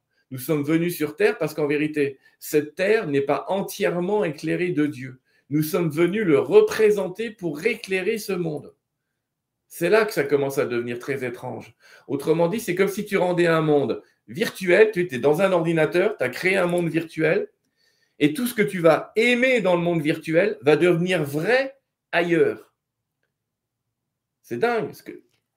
C'est comme les dessins coloriés pour enfants. Nous, la création, c'est les formes, le dessin avec les lignes noires. C'est nous qui apportons la couleur qui est à l'intérieur. Ouais, mais imagine que tu colories une licorne et que quand tu as colorié la licorne et que tu es super fier de ton dessin, la licorne apparaisse réellement devant toi. Ben, c'est un peu ça qui se passe présentement sans qu'on en soit conscient. C'est ce qui se passe dans la tête de gens qui n'ont pas complètement oublié le royaume des cieux. Autrement dit, c'est ce qui se passe chez les enfants. Les enfants, quand ils jouent à la dinette ou quand ils jouent au jeu, ils ont réellement construit dans leur tête ce monde-là. Il n'y a aucun écart entre leur imaginaire et le réel. Parce qu'ils se souviennent que ce qu'ils sont en train d'imaginer est réel dans un autre plan. Alors qu'en grandissant, nous, on a oublié qu'on est en train de créer un plan de lumière ailleurs. Mais on est en train de le créer depuis un monde qui n'est pas réel. Aïe.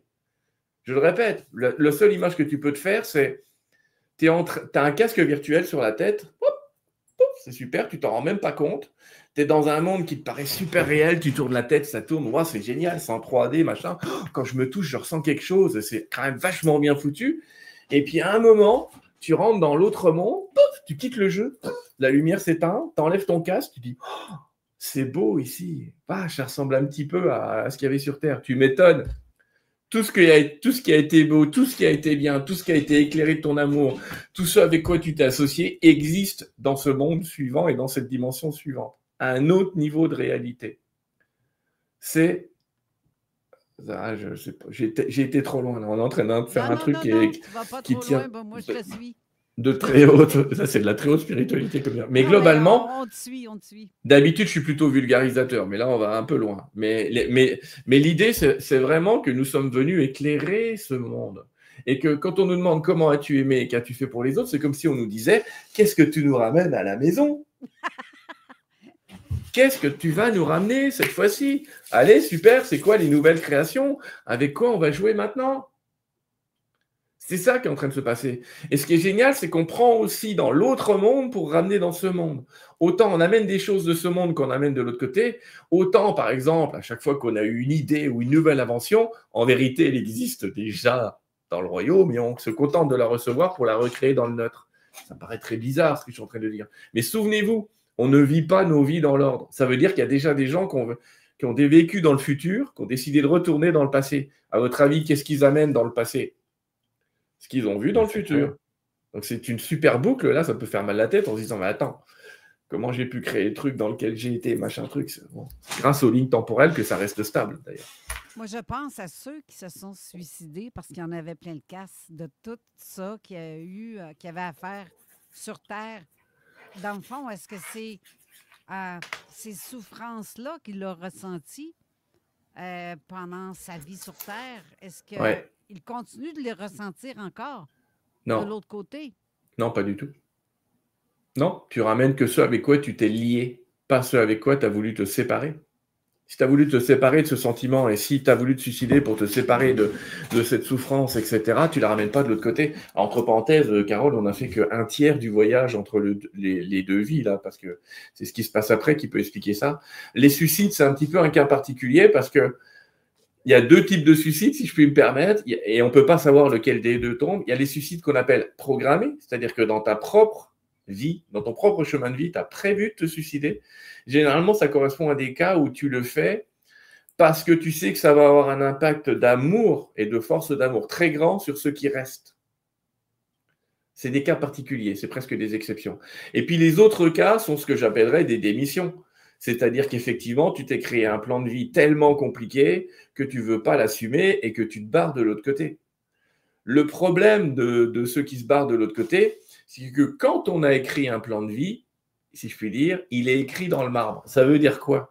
Ça veut dire que tu vas te recréer une nouvelle vie après. Tu vas repartir sur Terre, et généralement assez vite parce que tu vas dire « Oh merde, oh putain, j'ai pété la bagnole, j'avais encore 800 km à faire avec. » C'est un petit peu ça, quoi. C'est un petit peu ça. Sauf que tu vas te réécrire un plan de vie dans lequel tu vas les faire, tes 800 km. Donc, ce qui est sûr avec la majorité des suicides, c'est que tu vas revenir et tu vas revenir repasser la même épreuve jusqu'à ce que tu la passes. Parce que c'est toi qui as écrit cette épreuve pour aimer plus. Prenons un exemple assez simple. On a tous été des jeunes adolescents amoureux ou amoureuses, et puis on a eu notre premier chagrin d'amour. Et dans les gens qui ont leur premier chagrin d'amour, je pense qu'il y en a probablement 70% qui ont eu envie de mourir. Et de se dire, alors qu'ils n'ont pas compris, c'était l'homme de ma vie, était tellement merveilleux, c'était la femme de ma vie, était tellement merveilleux, il ne veut pas rester là, il ne veut pas y aller. Bref. Mais, évidemment, on a des gens qui ont un peu plus d'expérience, qui ont dit, ah, c'est bon, tu vas en trouver un autre, des Vincent, c'est pas grave, tu vas retrouver un autre Steve, t'inquiète. Bref, globalement, ça va bien se passer. Et puis, une fois qu'on a reconnu l'amour suivant, là, on a compris, on s'est dit, ah, d'accord, je ne l'aime plus lui, mais je suis encore capable d'aimer. C'est une belle leçon qui consiste à dire, c'est pas parce que quelque chose a disparu que mon amour doit disparaître. Ouais. Oui. Et c'est ce qui se passe avec les choses. On doit se détacher de certaines choses pour en aimer d'autres, de certains amis pour en aimer d'autres. C'est comme ça que ça se passe. Or, le suicide, c'est la démission par faute d'amour. Alors, je répète aussi, tout ça, c'est du cas par cas, parce que, par exemple, ce qu'on appelle la fin de vie assistée au Québec, je ne sais plus comment ça s'appelle, mais globalement, de la part des guides, c'est acceptable. Parce que derrière la douleur, quand tu pars, ou quand tu as un cancer qui dure longtemps, ou je ne sais pas quoi, c'est fait pour t'apprendre à te séparer du monde. Ça arrive souvent à des gens qui disent « Ah, mais je peux pas, j'ai cela, j'ai machin, il faut que je m'occupe de la maison, il faut que je m'occupe de mes enfants. » Sauf qu'arrivé à un certain âge, il faut que tu apprennes à te détacher de tout. Et à te dire que tout est génial, tout est un bonus, tout est fantastique. Mais si le ciel me rappelle, je suis prêt. Si tu es vraiment dans cette attitude-là, tu ne seras jamais malade. Tu vas partir d'une crise cardiaque quand ce sera l'heure, mais tu ne seras jamais malade et tu n'auras pas de longues maladies, tu n'auras pas de longues souffrances. Parce que la souffrance, en fait, le but de la souffrance, si je puis dire, parce qu'elle a un but, c'est d'apprendre à nous détacher. À quoi est-ce que je suis trop attaché? Il y a souvent la question, c'est du cas par cas encore une fois, mais il y a souvent cette question, à quoi est-ce que je suis trop attaché? Cette souffrance vient me détacher de quoi? J'ai connu une personne qui était hyper concentrée sur son travail, sa société, son truc, elle vivait que par ça, tu lui parlais, elle te parlait que de sa société. Puis un jour, elle a chopé un petit cancer, je dis un petit cancer, pas de petit et de grand, mais globalement, elle se fait une chimiothérapie et pendant 1 an, il ne peut pas bosser. Et tu lui parles au bout de 8 mois et tu lui reparles de sa société. Il dit « Oh, c'est bon, ça va. Il n'y a pas que la société dans la vie. Là, j'ai retrouvé ma femme, j'ai retrouvé mes enfants. » Tu vois ce que je veux dire? Il n'était pas prêt à se détacher de sa société. Et finalement, la maladie l'a obligé à se détacher de la société. Donc, pour reprendre un petit peu ce truc, derrière la souffrance, il y a le soufre. Le soufre en alchimie, c'est l'élément qui transforme. Il faut le savoir. Donc, cet élément transformateur, il t'aide à te détacher, parfois même de la vie. Parfois même de la vie, ce qui explique qu'il y a beaucoup de fins de vie qui passent par cette étape. Parce qu'il faut être prêt à quitter sa maison, ses enfants, on n'y est pas prêt la plupart du temps. Imagine quelqu'un qui a 80 ans. Il a sa maison, ses enfants, ses petits-enfants, il est très heureux. Il n'est pas prêt à partir, il ne veut pas partir. Mais il va être très malade. Super. Le premier mois, il va faire « et ma maison, et ma famille, et mes enfants ». Le deuxième mois, il va dire « bon, bah ça va, la maison, elle se gère toute seule, là. Ils sont arrivés sans moi ». Le troisième mois, il va s'apercevoir que tout le monde arrive à vivre sa vie sans lui. Le 4e mois, il va être capable de dire « bon, ben, je vais y aller, quoi. C'est bon, je suis prêt à partir. Maintenant que je sais que vous pourrez continuer sans moi, je pars. » Tu vois ce que je veux dire? Ouais. La souffrance l'aura forcé à faire ce détachement qu'il aurait pu faire, entre guillemets, de son vivant. Quand quelqu'un a préparé son testament, quand tout est prêt, tout est préparé, peut partir. Mais s'il reste, c'est tant mieux. On dit Inch'Allah tous les jours, on dit merci Seigneur tous les jours de me donner encore l'occasion d'aimer. Mais cette souffrance, alors c'est pour ça que je dis que la mort assistée, entre guillemets, la souffrance, elle t'aide à te détacher, mais il y a un moment, si on te dit tu vas souffrir et puis tu vas aller à la mort à coup sûr en souffrant, le ciel n'a jamais demandé à ce qu'on souffre pendant des siècles et des siècles pour le fun de souffrir. C'est comme ceux qui ne sont pas bien dans leur peau aussi, pour qui ça veut dire qu'ils ne s'aiment pas eux-mêmes. Il faudrait peut-être commencer par s'aimer soi-même. Bah de toute façon... Aimer la terre aussi, d'être ici avec tout ce qui en suit. Tu sais, moi j'ai bossé avec un chirurgien, enfin plusieurs chirurgiens dans une époque où j'ai été directeur de clinique, là. Enfin directeur informatique, juridique et qualité, mais... surtout qualité. Et ce chirurgien, il disait « La plus belle fille du monde ne peut donner que ce qu'elle a ». C'est toujours c'est une phrase qu'il aimait bien répéter. Et je me suis dit, c'est pareil pour l'amour, en fait. Quand les gens disent « Ah, mais moi, je donne plus d'amour aux autres qu'à moi-même », c'est jamais vrai. Ils se mentent toujours à eux-mêmes. Tu donnes jamais plus d'amour aux autres qu'à toi-même. Tu donnes aux autres le maximum d'amour dont tu es capable pour toi. Mais tu leur donnes jamais plus. Ça, c'est pas vrai. On est des professionnels à se mentir. Mais sinon, je vais devoir vous rappeler à l'ordre. On est rendu à 1h03. Vous allez devoir aller à la pause. C'est la pub. Merci, Steve. Je voulais le dire, mais là, c'était trop. Fallait que je le dise. Restez là. Seul et unique. Votre toiture mérite les vrais experts. Chez Groupe DBL, nous sommes les spécialistes en toiture de bardeaux, toiture de membrane et d'élastomère, autant pour vos projets résidentiels que commerciaux. Depuis 3 générations, notre équipe s'assure de la qualité, de la durabilité et d'un service impeccable, du premier appel jusqu'à la fin des travaux. C'est encore le temps de réserver votre place. Appelez dès aujourd'hui Groupe DBL. Et assurez la tranquillité d'esprit de votre toiture. Groupe DBL. La référence en toiture à Québec. Lorsque tu te promènes en voiture, si tu veux éviter des accidents comme... ou bien qu'il t'arrive un autre malheur dans le genre. Oh, pas pour vrai, là.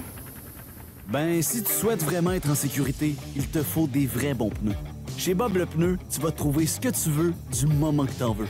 Bob le Pneu sur Facebook ou appelle ou texte chez Bob le Pneu au 88 953-5432. En raison de la grève à Poste Canada, la Ville de Lévis adapte ses façons de faire en prévision des élections municipales du 2 novembre. Pour confirmer votre inscription à la liste électorale et connaître l'emplacement de votre bureau de vote, vous pouvez utiliser l'outil en ligne disponible au ville.levy.qc.ca, joindre le 311, vous rendre dans le lieu de dépôt de votre district électoral pour récupérer votre avis. La liste de ces points de dépôt est disponible au ville.levy.qc.ca. MGM Électrique.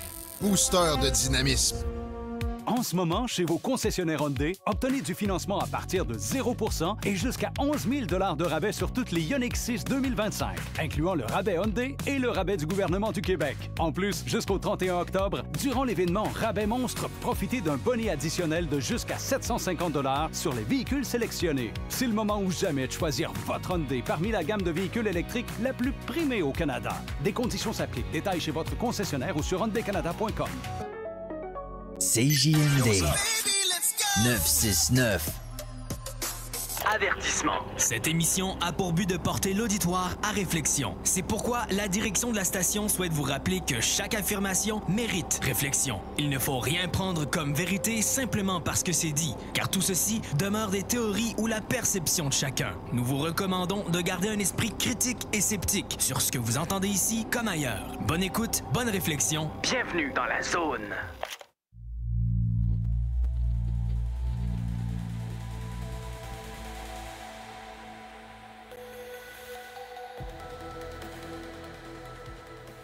De retour à l'émission avec c'est fascinant de discuter avec Sylvain Didlot et Steve. On a vraiment une bonne compréhension du sujet, je dirais, avec ce dont tu parles, parce que disons qu'on a fait des tu sais, on a tous eu des moments dans notre vie, ou presque. En tout cas, pour ma part, ça a été le cas, pour Steve aussi. Des moments où tu te décourages et tu te dis, merde, non, j'en ai plein mon casse. Je pense que tantôt, c'est ce que tu as dit. J'ai perdu mon conjoint. C'était j'ai toujours dit, c'est mon âme sœur. J'ai tout perdu. Je ne continuerai pas de vivre dans une atmosphère où je suis vraiment pas bien. C'est pas normal. Je suis pas OK avec ça de continuer de vivre sur ce chemin-là. Donc, j'ai voulu sacrer mon camp. Steve aussi, de son côté. Je pense qu'on a eu comme peut-être ce petit côté décourageant-là. Merci. Merci, Jeff, pour le café. Ouais. Il dit merci, Jeff, Mais pour le café. faut comprendre que dans certains chemins de vie, ce que représente le détachement émotionnel ne se trouve pas dans le même contexte des uns des autres. Ouais. Moi, j'ai pris ce chemin-là pour pouvoir me détacher de quelque chose qui ne m'appartenait pas, à laquelle je peux pas l'expliquer tu sais, avec un vocabulaire simple, mais c'est quelque chose qui était rattaché à moi, qui ne m'appartenait pas et qui ne faisait pas partie de mon existence. Et la seule façon de m'en détacher, c'est comme une espèce de parasite qui te ronge.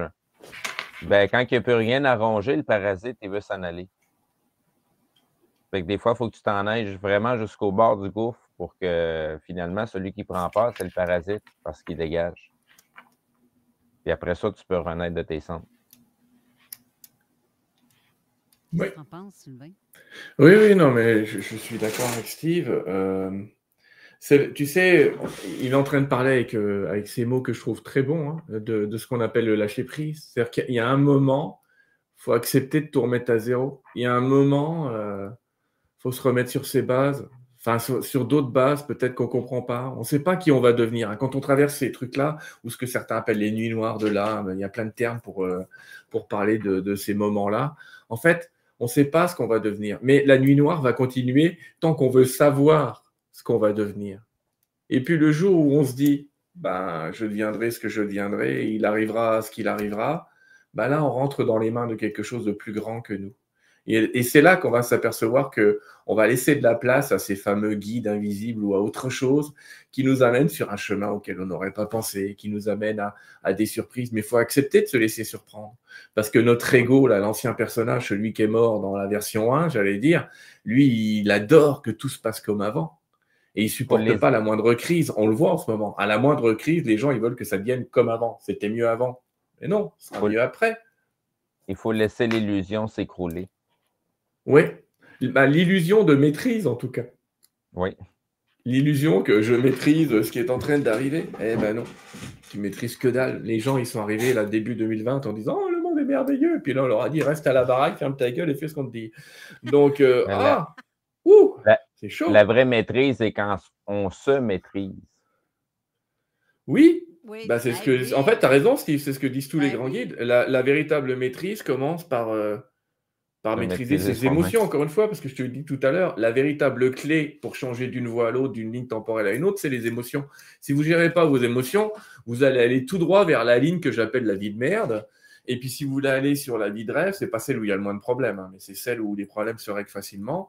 Il va falloir avoir des émotions plus hautes en énergie. Les émotions, c'est les tentations, qui est souvent parlé dans la Bible ou dans certaines prières. Ouais. Délivre-nous des tentations. Les tentations, elles te laissent sur ta ligne. Quelle qu'elle soit, effectivement, tu prends les 7 péchés capitaux, ouais, la gourmandise, la luxure, etc. Tu vas te retrouver à « Oh, je veux rester là, je veux pas que ça change, etc. » Moi, si j'avais voulu garder mon bon saucisson, j'aurais jamais mis le nez au Québec. Tu vois ce que je veux dire? Ouais, parce qu'il n'y a pas beaucoup de bons saucissons au Québec, désolé. Mais l'idée, c'est non, on va falloir trouver quelque chose d'autre. Change de pays, découvre la poutine. Mais c'est pas, là, c'est une figure, mais vois ça un peu dans la vie de manière générale. Mais c'est vrai que plus on vieillit, alors que ça devrait être l'inverse, et moins on a envie de découvrir. Plus on a envie d'une certaine stabilité. On veut plus que ça bouge. Alors qu'au départ, on veut que ça bouge. Tu vois ce que je veux dire? Moi, je pense que c'est bizarre ce que je vais dire, mais dans ma tête, je me dis, on devrait mourir jeune. Et pas mourir. Ben, mourir jeune dans le sens de mourir plein d'idées, plein d'envies, avec plein de changements, avec plein de choses, et pas avec ses regrets, des remords, là, du genre j'aurais dû, j'aurais pu, j'aurais su, j'aurais dû. Toutes les 5 minutes, là, ah, si seulement j'avais pu, ah, si. Ben, tu avais pu, mais tu n'as pas voulu prendre la décision. Ben oui, mais j'avais pas d'argent. Mais tout ne dépend pas que de l'argent.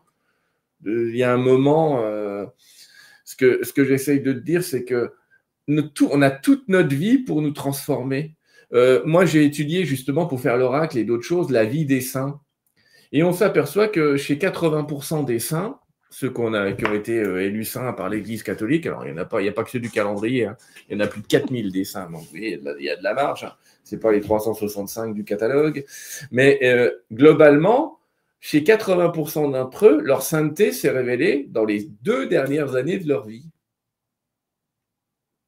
Ils ont commencé à aimer ce monde, parce que c'est l'amour hein, qui détecte la sainteté, c'est l'amour, la sagesse, la paix, enfin des bonnes valeurs, on va dire, dans les 2 dernières années de leur vie. Certains même à la dernière minute de leur existence. Mais qui décide que ces personnes-là sont des saints? Parce qu'il y en a qui mériteraient ce titre, mais qu'ils ne le sont pas. Oui, mais attends, dans l'Église catholique, c'est un petit peu compliqué de t'expliquer le principe, mais surtout aujourd'hui, pour les saints modernes, il y a Carlo Acutis qui a été déclaré saint il y a très peu de temps, là. Il y a quelques semaines, c'est un premier saint moderne, j'allais presque te dire. Pour que quelqu'un soit déterminé saint, alors déjà, chez les catholiques, il faut qu'il soit mort. Tu n'es pas saint de ton vivant. Le Padre Pio, il n'a jamais été saint de son vivant. Il faut ensuite que des gens disent qu'ils ont eu des miracles ou des intercessions de la part de la personne qui était de l'autre côté. Et ces miracles sont étudiés dans une commission, dans un tribunal, où il y a quelqu'un qui joue le rôle de l'avocat du diable, le fameux avocat du diable. Et le rôle de celui qui joue le rôle de l'avocat du diable, justement, c'est de dire comment est-ce que des entités qui seraient dans le bas astral auraient pu faire la même chose? Qu'est-ce qui me prouve que c'est bien l'intercession du saint ou une intercession de l'ombre? Et tout ce jeu entre ombre et lumière finit dans ce tribunal par dire, bon, il y a quand même 2 miracles, c'est une chose qui n'arrive pas de manière courante, ils sont arrivés d'un coup, qui aujourd'hui, il faut même des preuves scientifiques derrière si c'est des maladies, etc. Et là, à partir de ces 1 ou 2 miracles, les catholiques décrètent que la personne est sainte. Je signale que ça, c'est le cas relativement récent et qu'au début du catholicisme, c'est vrai, tu as raison, il y a quand même beaucoup de saints qui ont été décrétés saints simplement parce qu'ils s'étaient tournés vers l'enseignement de Jésus. Et il n'y a pas eu de tribunal particulier pour la majorité d'entre eux. Mais aujourd'hui, ça se passe comme ça. Ça se passe comme ça pour déclarer un miracle, ça se passe comme ça pour déclarer un saint. Et là, il y a quelques personnes qui ont été guéries par Carlo Acutis. Alors, pour ceux qui regarderont l'émission, je montre une petite image de qui est Carlo Acutis, qui est un jeune homme, voilà, qui maintenant, effectivement, est déclaré saint, alors qu'en fait, imaginez, cet homme a été déclaré saint et il a passé sa vie à créer un site internet pour parler des hosties profanées dans le monde ou des hosties mystiques dans le monde ou de l'apparition du sang du Christ dans des hosties. Enfin bref, il a travaillé à faire une exposition comme ça pour montrer des miracles. Et puis, il a eu une vie un peu exemplaire, même si jeune. Et il y a des gens qui ont prié Carlo Acutis après sa mort et qui ont été guéris instantanément. C'est le principe du miracle. Hein. Si tu es guéri au bout de 20 ans, ça s'appelle un traitement, ça ne s'appelle pas un miracle. Donc, et voilà l'état de sainteté. Mais tu as raison, il y a des gens qui mériteraient très largement la qualité de saint, mais on reconnaît un saint au fait qu'il ne demande pas à être sanctifié. Hein. Si tu entends quelqu'un qui dit « Oh, mais moi je suis un saint, je mériterais d'être sanctifié », bon, bah voilà, rien qu'à l'énoncer, il y a une erreur. Hein. Ouais, c'est ça. Le premier principe de la sainteté, c'est l'humilité. Hein. L'humilité. Oui, c'est ça. Tout à fait. Vous voulez qu'on continue notre voyage dans la mort ? Oui, allez, oui. On a fait nos 4 vues de vie, on est content, on a retrouvé nos copains, on s'est retrouvé une identité. Et là, on s'amuse un petit peu. Je vous la fais plus courte parce qu'il ne nous reste plus beaucoup de temps. Mais globalement, on a retrouvé notre identité, on a visité l'au-delà, on a vu tout ce qu'il fallait voir, on a appris plein de choses. Et là, on va être invité à un moment par nos guides à rentrer dans un truc qui s'appelle les grottes de reconversion. Waouh, un petit peu compliqué comme terme. Autrement dit, on se dit, et si on allait préparer une nouvelle existence ? Parce que, fort de ce diagnostic que nous avons fait avec toutes ces revues de vie, on se dit, quand même, j'aurais peut-être pu aimer un peu plus cela, j'aurais pu apprendre à aimer plus cela, j'aurais pu apprendre à aimer plus cela, et on arrive avec tout ce cahier des charges de qu'est-ce qu'il me reste encore à aimer pour comprendre que je suis Dieu, parce qu'on ne devient pas Dieu, on l'est. Les gens qui ont peur d'être annihilés dans Dieu de l'autre côté, je dis, rassurez-vous, il y a un moment où vous aurez tellement évolué qu'un matin, vous allez vous réveiller, vous allez dire « mais Dieu, en vrai, c'est moi ». C'est comme ça que ça se passe. On ne va pas se fondre en Dieu. On va s'apercevoir qu'on l'a toujours été. Ça, c'est pour la fin de l'histoire. Bon, en attendant, dans notre grotte de reconversion, c'est un peu bizarre, je ne vais pas vous expliquer ce qui se passe dedans, vous lirez le bouquin pour savoir un petit peu, il y a des aspects technologiques dans le livre qui sont un petit peu bizarres. Mais on va commencer à préparer une nouvelle vie. Admettons par exemple que Steve, demain, il se dit « Moi, je n'ai pas vraiment appris à naviguer sur le fleuve Saint-Laurent et j'aurais aimé naviguer sur le fleuve Saint-Laurent et kiffer ma life, adorer ma vie, à faire ça. » Super. Bon, votre mission, si vous décidez de l'accepter, Steve, c'est d'aimer naviguer sur le fleuve Saint-Laurent. Ou un autre. Qu'est-ce que tu vas faire ? Déjà, tu vas commencer à te dire « Bon, il faudrait que j'aille dans telle époque. » Pourquoi l'époque est importante ? Parce que si tu veux naviguer sur le fleuve Saint-Laurent en l'an 214, tu vas peut-être naviguer en pirogue, mais c'est peut-être pas ce que tu voulais. C'est pas grave, c'est bien de naviguer en pirogue dessus, c'est cool. Les Amérindiens le faisaient, ils avaient bien raison. Mais globalement, toi tu dis « Ah non, moi je veux un truc du genre Christophe Colomb. » Ah, carrément. Alors là, ton guide, il va dire « Ah, Christophe Colomb, peut-être pas, mais j'ai un monsieur, là, Jacques Cartier, visiblement, c'est pas mal, il va faire 2-3 trips. Si ça te tente, on peut te mettre dans l'équipe. » Es-tu en train de me dire qu'on peut se réincarner dans le passé. Une vie très antérieure?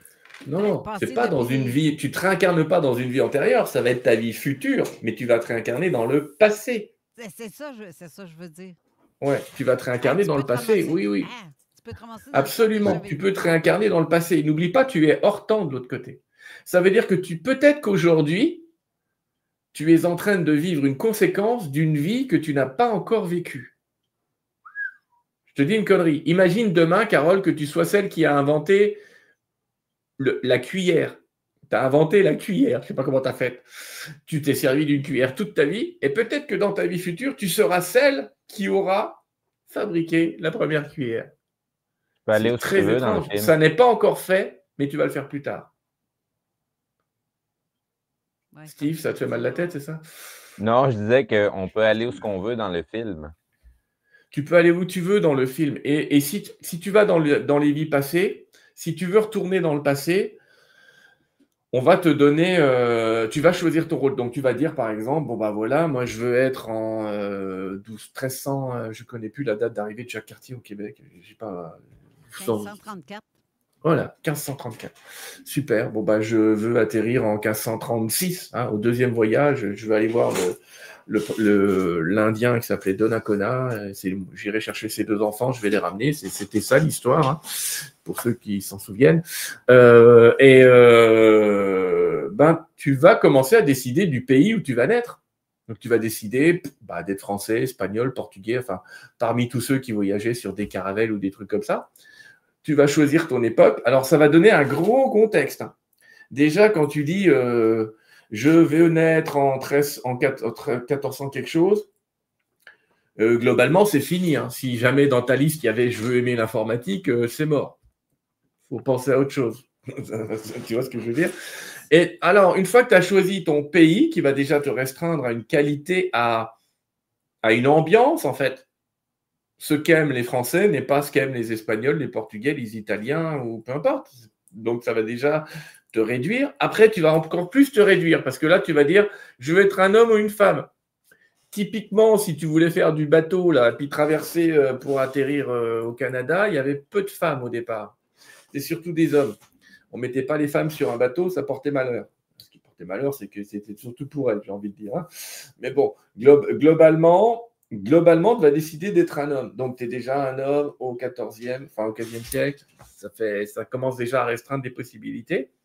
Et puis, comme ça, tu vas commencer à réduire et tu vas dire, ouais, mais naviguer, ok, c'est un de mes trucs, mais je veux aussi apprendre à aimer une nation qui n'est pas la mienne. Ah, bah là, sur ton plan de vie, tu vas commencer à dire, ah, ce serait bien que je rencontre une petite Amérindienne là, dont je tombe amoureuse, je ne comprendrai rien à ce qu'elle dit au début, et puis ça va aller. Puis là, tu vas te créer en même temps quelques épreuves, parce que c'est dans l'épreuve qu'on trouve l'épreuve. Compliqué le mot épreuve, l'épreuve. Il y a un gros jeu de mots là-dedans. Donc, tu vas te créer une épreuve du genre, j'en sais rien, le père ne te supporte pas, il t'envoie 2 flèches. Bon, un peu caricatural.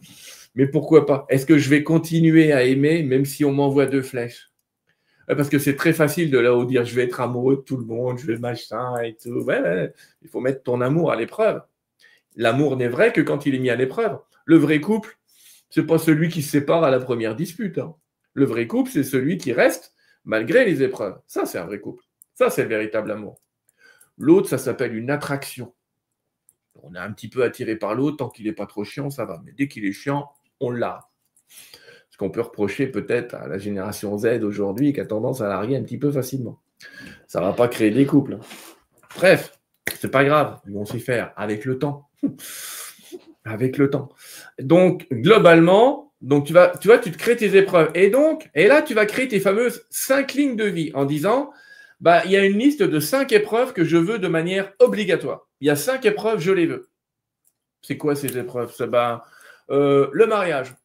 C'est pas une épreuve, mais disons que c'est un truc, tu le veux dans ta liste. Après, je veux un enfant. Après, je veux visiter Cana. Vous savez, Canada, ça vient du, j'ai plus, les Amérindiens appelaient la terre qui s'appelait, peu importe. Ou Québec, parce que Québec, je crois que Québec, ça vient de Cana. Ça vient d'un mot dérivé. Peu importe, tu vas te mettre des épreuves comme ça. Mais comme tu veux être sûr d'y passer, sur tes chemins, tu vas faire un truc du genre, si j'ai répondu au bon truc, je vais aller là sans épreuve et tout va bien se passer. Et si j'ai mal fait mon chemin de vie, il faudra me mettre des coups de pied au cul pour que j'y aille quand même. Ce qui fait qu'il y a des vies où on se donne des coups de pied au cul pour aller traverser ces épreuves. Et il y a des morceaux de vie, ce que les jeunes appellent ma plus belle vie, ça fait toujours rire cette expression parce qu'ils ont tout compris. Et la plus belle vie, c'est celle où tu vas à l'endroit sans problème. Alors ça donne quoi?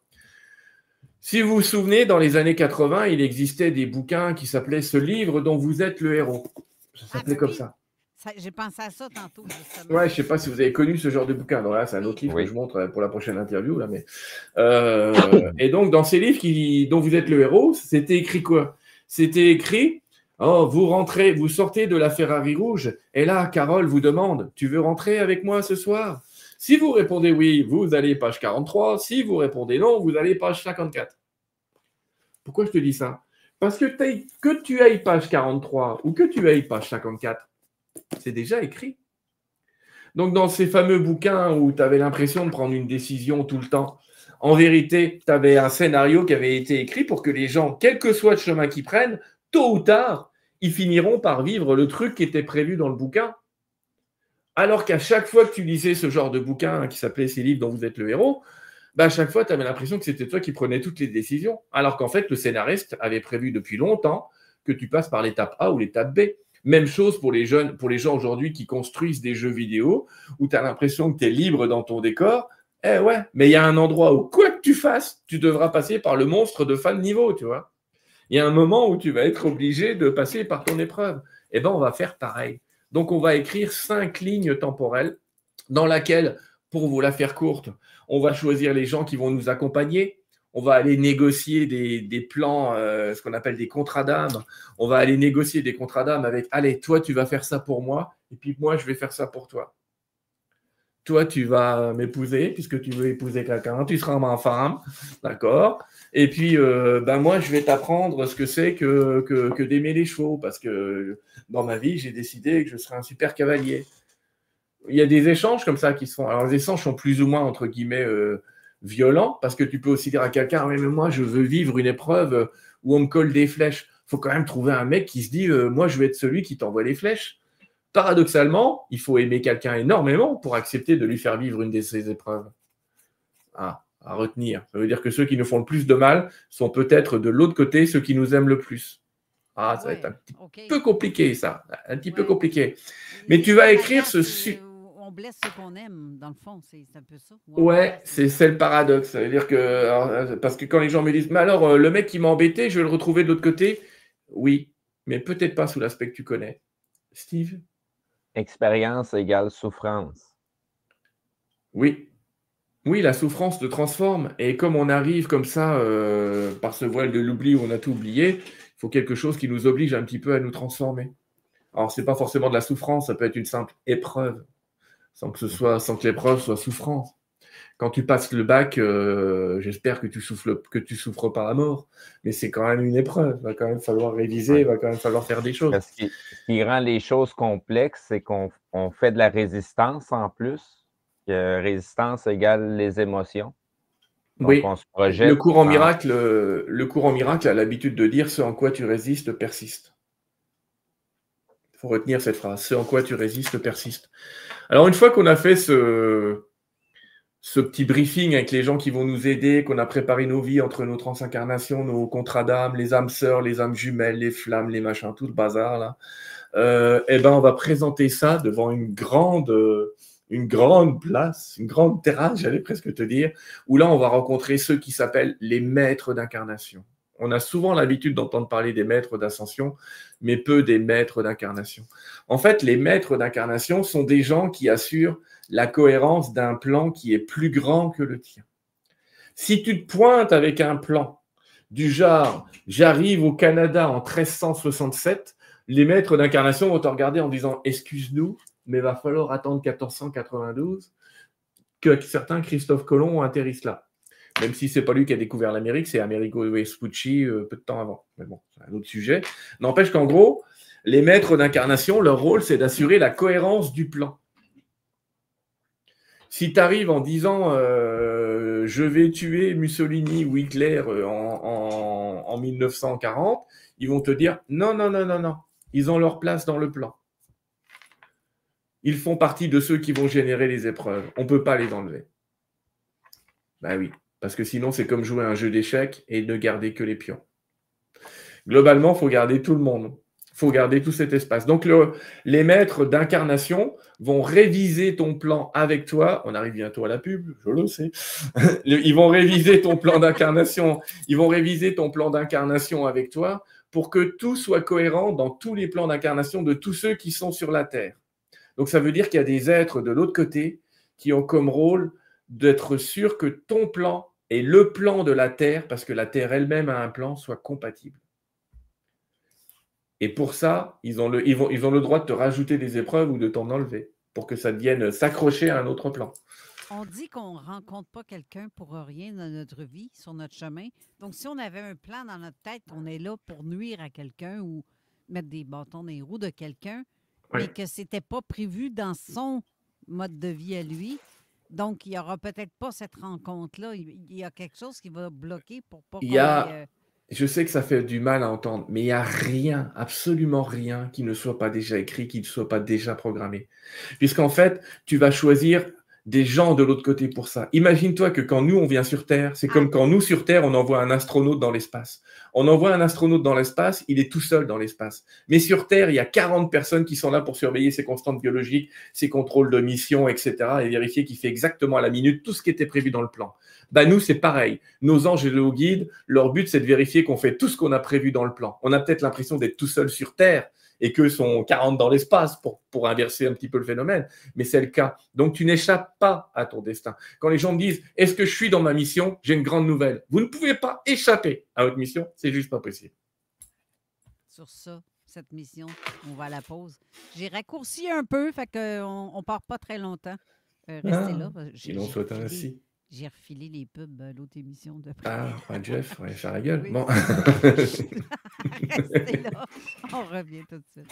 Classique rap, hip-hop actuel, unique au Québec. Si vous ne connaissez pas NetExpert, laissez-moi vous faire une toute petite présentation. NetExpert existe depuis maintenant 10 ans et pendant tout ce temps, on a réussi à avoir une fidèle clientèle en entretien commercial. On a une entreprise très structurée qui offre des programmes de formation et en continu pour tous nos employés. Et c'est sans parler du choix consommateur de 2021 à 2025. Et malgré la grosseur de notre entreprise, les deux propriétaires continuent de se présenter sur chaque soumission afin de rester en contact avec vous. C'est simple, soumission gratuite, prix compétitif et on peut se déplacer dans les 24 heures. NetExpertQuébec.com. Ce mois d'octobre au Barbies Lévis, c'est l'heure de sortir les crayons. Participez à notre grand concours de dessin pour enfants. Dessinez notre super-héros Barbies et courez la chance de gagner pour votre famille un certificat cadeau d'une valeur de 100 $.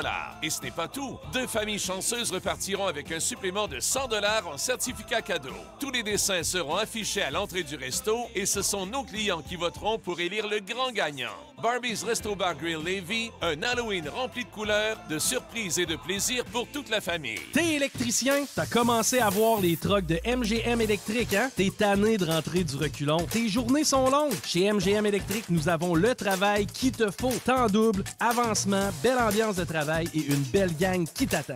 Pas besoin de te promettre de voyage dans le sud. On te promet un esprit familial, des belles conditions et du plaisir. Pense à ton avenir, pense à MGM Électrique. MGMélectrique.com. MGM Électrique. Booster de dynamisme.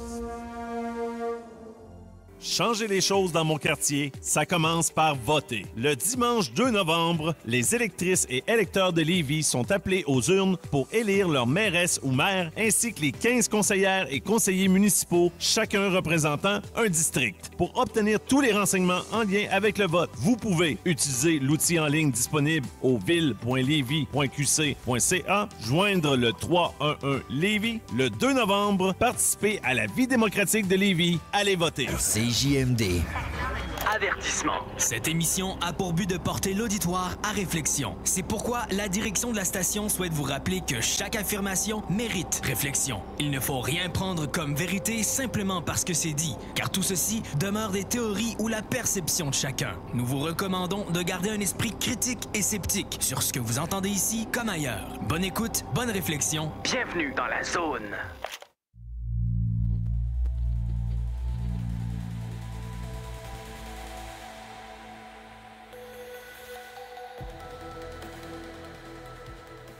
De retour à l'émission avec Sylvain Didlot pour la dernière portion. Ça va bien trop vite, cette émission-là. Je trouve ça tellement intéressant. Colin. Merci. Puis on a fait beaucoup de raccourcis. On a fait énormément de raccourcis. Je ne peux pas vous résumer un truc de 280 pages C'est une certitude qu'on parle des choses en surface. On invite les gens justement à aller vers ton livre pour approfondir un peu plus. Ouais. Ou te contacter directement. Comme on disait tout à l'heure, on peut te suivre sur ta chaîne aussi. Donc, la meilleure façon d'en savoir plus, c'est d'aller directement vers la source. SylvainDidlot.com, ouais. Ben, oui, aussi, mais je suggère fortement de se procurer le livre parce que s'il y a quelque chose qu'on ne comprend pas, on le relit jusqu'à temps que. C'est plus complet. Là, tu sais, tous ceux qui ont lu ce bouquin-là m'ont dit ça m'a complètement rassuré sur la vie. Et ce livre, on devrait l'appeler Pardonner à la vie parce que plus tu comprends ce qui se passe, plus tu comprends que tu as préparé ta vie, plus tu comprends que tout a sa place, que tout est juste. Parce que tu ne le comprends pas. Aujourd'hui, personne n'est capable de comprendre que c'est juste, que tout est juste, que tout est à sa place. Ce livre va vous aider. Ce qu'on dit, les guides, parce que c'est pas moi qui l'ai écrit. Moi, je suis le scribe. Je vous rappelle quand même que je reçois des messages de là-haut. Alors après, il y en a qui c'est quoi la preuve, machin. Excusez-moi, ça fait 25 ans que je le fais, vous me croyez ou pas, mais globalement, je pense que je maîtrise le sujet de la canalisation. C'est un peu comme celui qui a fait le livre, justement, du film Nos Solars, Notre Demeure. Ouais, Chico Xavier. C'est ça. Ouais, mais lui, il a écrit 300 livres. Je ne suis pas prêt à écrire 300 livres. Ouais, mais il ne faisait que ça, lui, la communication. Il est en psychographie permanente, ouais. Ouais, c'est ça. Mais en fait, ce livre, tu vois, il t'apprend qu'on a tout préparé et qu'on a le désir de venir, on a le désir de vivre ces épreuves, on a le désir d'aimer. Si on va maintenant... Oui, pardon, Steve? Non, mais je voulais me permettre un petit commentaire comme ça, opinion personnelle. Je trouve drôle que les gens doivent s'intéresser à la mort pour apprendre à vivre. Oui, mais c'est parce que moi, c'est pas drôle parce qu'en fait, on est trop dans le déni. On passe notre vie à la vivre comme si la mort n'existe pas. Alors que quand on comprend que la mort existe et qu'on a une vie éternelle, on vivrait notre vie de manière complètement différente. Peut-être qu'on serait moins pressé par un truc pour un autre et qu'on se dirait qu'on serait un peu plus capable de dire je ferai ça dans ma prochaine vie. Parce qu'on est tellement condensé sur une existence. Alors, je ne dis pas qu'il ne faut pas la vivre pleinement, vivez votre vie pleinement, mais les gens sont dans le déni. Tu n'entends pas beaucoup parler de la mort. Les gens qui vont mourir, il faut qu'on les mette dans un coin, il ne faut pas qu'on les voie, il ne faut pas qu'on leur parle. C'est terrible l'idée qu'on a de la mort aujourd'hui. Alors que les gens qui ont été dans un funérarium voir un corps, pour 80% d'entre eux, on a cette idée dans la tête. On regarde la personne et on se dit, il n'y a plus personne là-dedans. On le sent. On sent qu'il n'y a plus personne là-dedans. Mais il y avait quoi là-dedans? C'était quoi qui était là-dedans? Pourquoi attendre la mort pour se poser la question? Alors qu'en fait, la mort, elle va venir éclairer ce qui va se passer pendant ta vie. Elle va venir éclairer chacune de tes épreuves, chacun de tes instants, t'expliquer peut-être même pourquoi tu l'as vécu. Savoir ce qui se passe après la mort, c'est comme avoir un tips. Un tips dans le sens des jeux vidéo. Dans le sens d'un jeu vidéo, ça veut dire qu'on a un petit truc et qu'on connaît une des règles qui était un petit peu cachée derrière. Une fois que tu commences à connaître un petit peu les règles cachées, les règles du jeu, et que tu sais, par exemple, que pour aller sur une ligne où ta vie sera meilleure, l'idée, c'est de travailler la joie, la paix et l'amour. Tu vas peut-être travailler la joie, la paix et l'amour. Tu vas peut-être sortir de ta dépression parce que tu vas commencer à comprendre que si tu restes dans ta dépression, oui, tu auras une vie de merde. Oui, ça va continuer. Oui, les épreuves ne vont pas s'arrêter.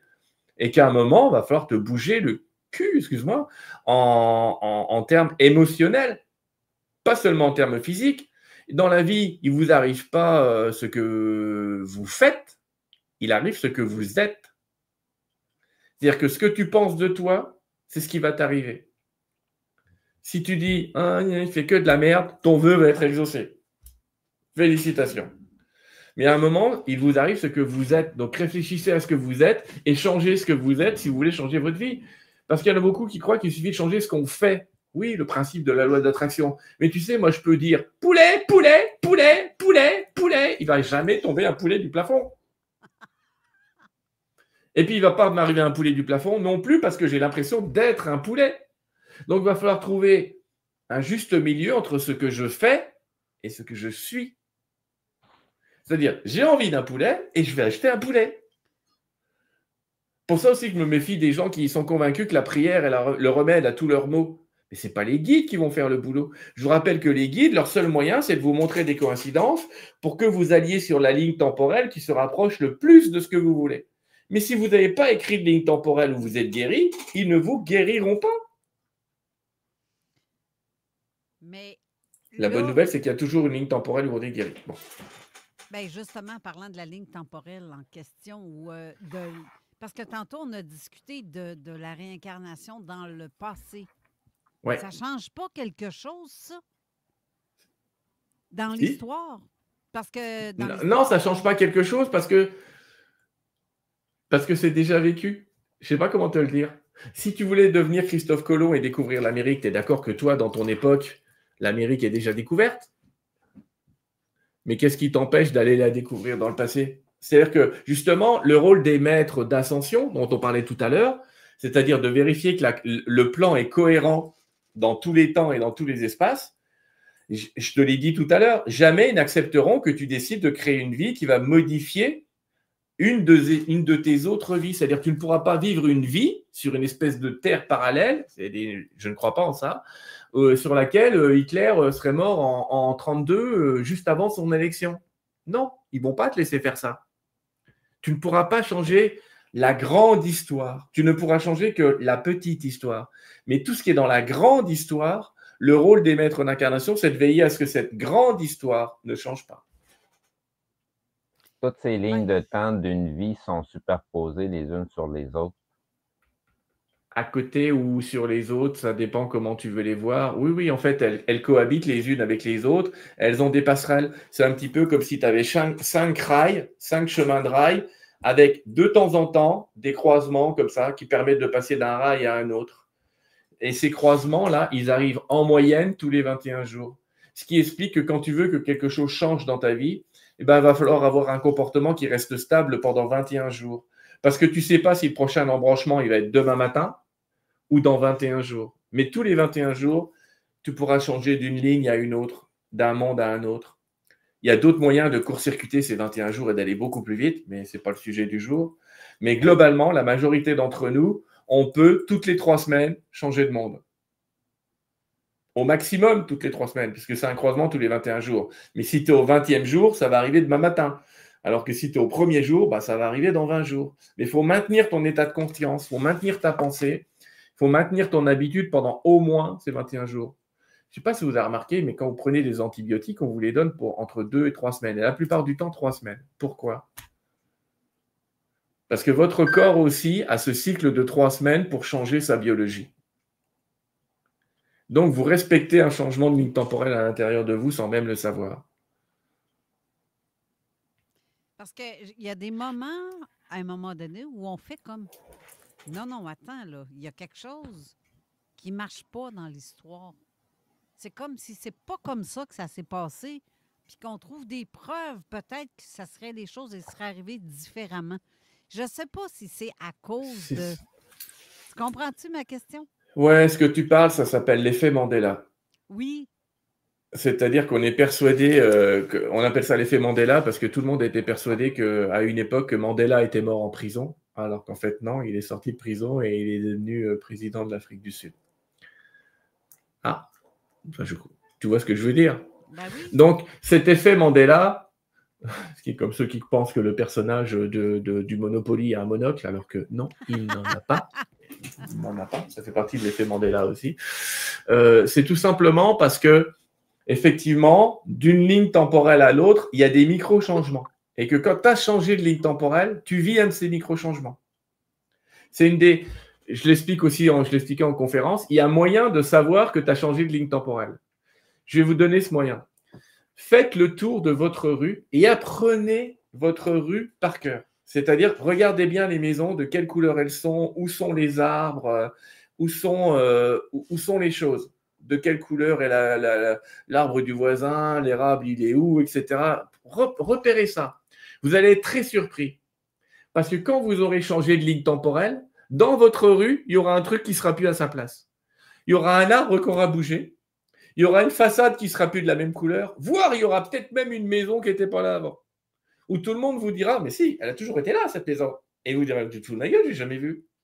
C'est une des preuves que vous avez changé de ligne temporelle. Parce que dans les lignes temporelles, le scénario ayant changé un petit peu, vous n'êtes plus sur la même ligne de scénario, le rail de ce qui s'est passé avant peut être un petit peu différent. Et votre décor aura changé. J'ai une amie que vous connaissez peut-être, qui est Elisabeth de Caligny. Mais Elisabeth, on l'a déjà reçu ici. Elisabeth, elle s'est carrément retrouvée dans une ville où une église avait disparu. Et où la copine qui était avec elle disait, mais elle est où l'église? Et tout le monde lui dit, mais il n'y a jamais eu d'église. C'est incroyable.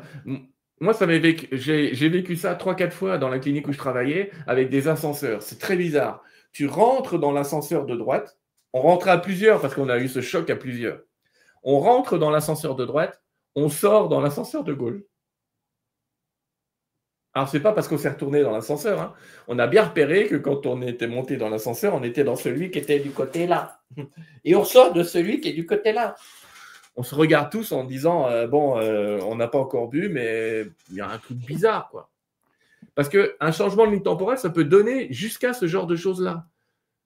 Donc, vraiment, vous allez voir dans votre décor, des choses vont changer. Donc, si vous ne croyez pas aux lignes temporelles, ce qui est fort probable, faites ce que je viens de vous dire. Apprenez votre rue par cœur et une fois par semaine, baladez-vous dans la rue. Je vous promets, vous allez être très surpris. Vous allez être extrêmement surpris de vous dire pas possible. Un érable, ça ne pousse pas en 5 minutes. Hein. Une maison, ça ne se repeint pas en bleu du jour au lendemain. Et le pire, c'est que vous irez demander aux gens, mais la maison, elle est bleue depuis quand? Et là, les gens vont vous dire, mais depuis toujours, madame.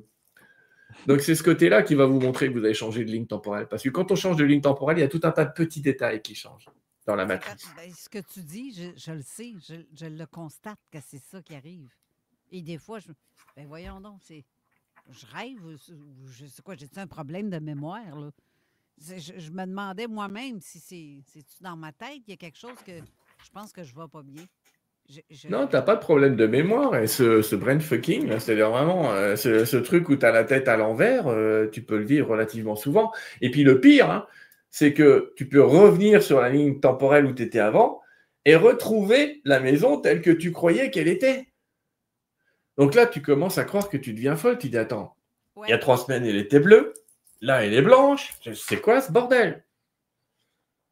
Ben ça arrive. Et je vous invite tous à en faire l'expérience parce que c'est super intéressant. Ça va vous montrer à quel point vous vivez dans une matrice, à quel point vous vivez dans une illusion qui est créée pour faire l'expérience de cet amour. Clairement. Que vous avez créé pour ça.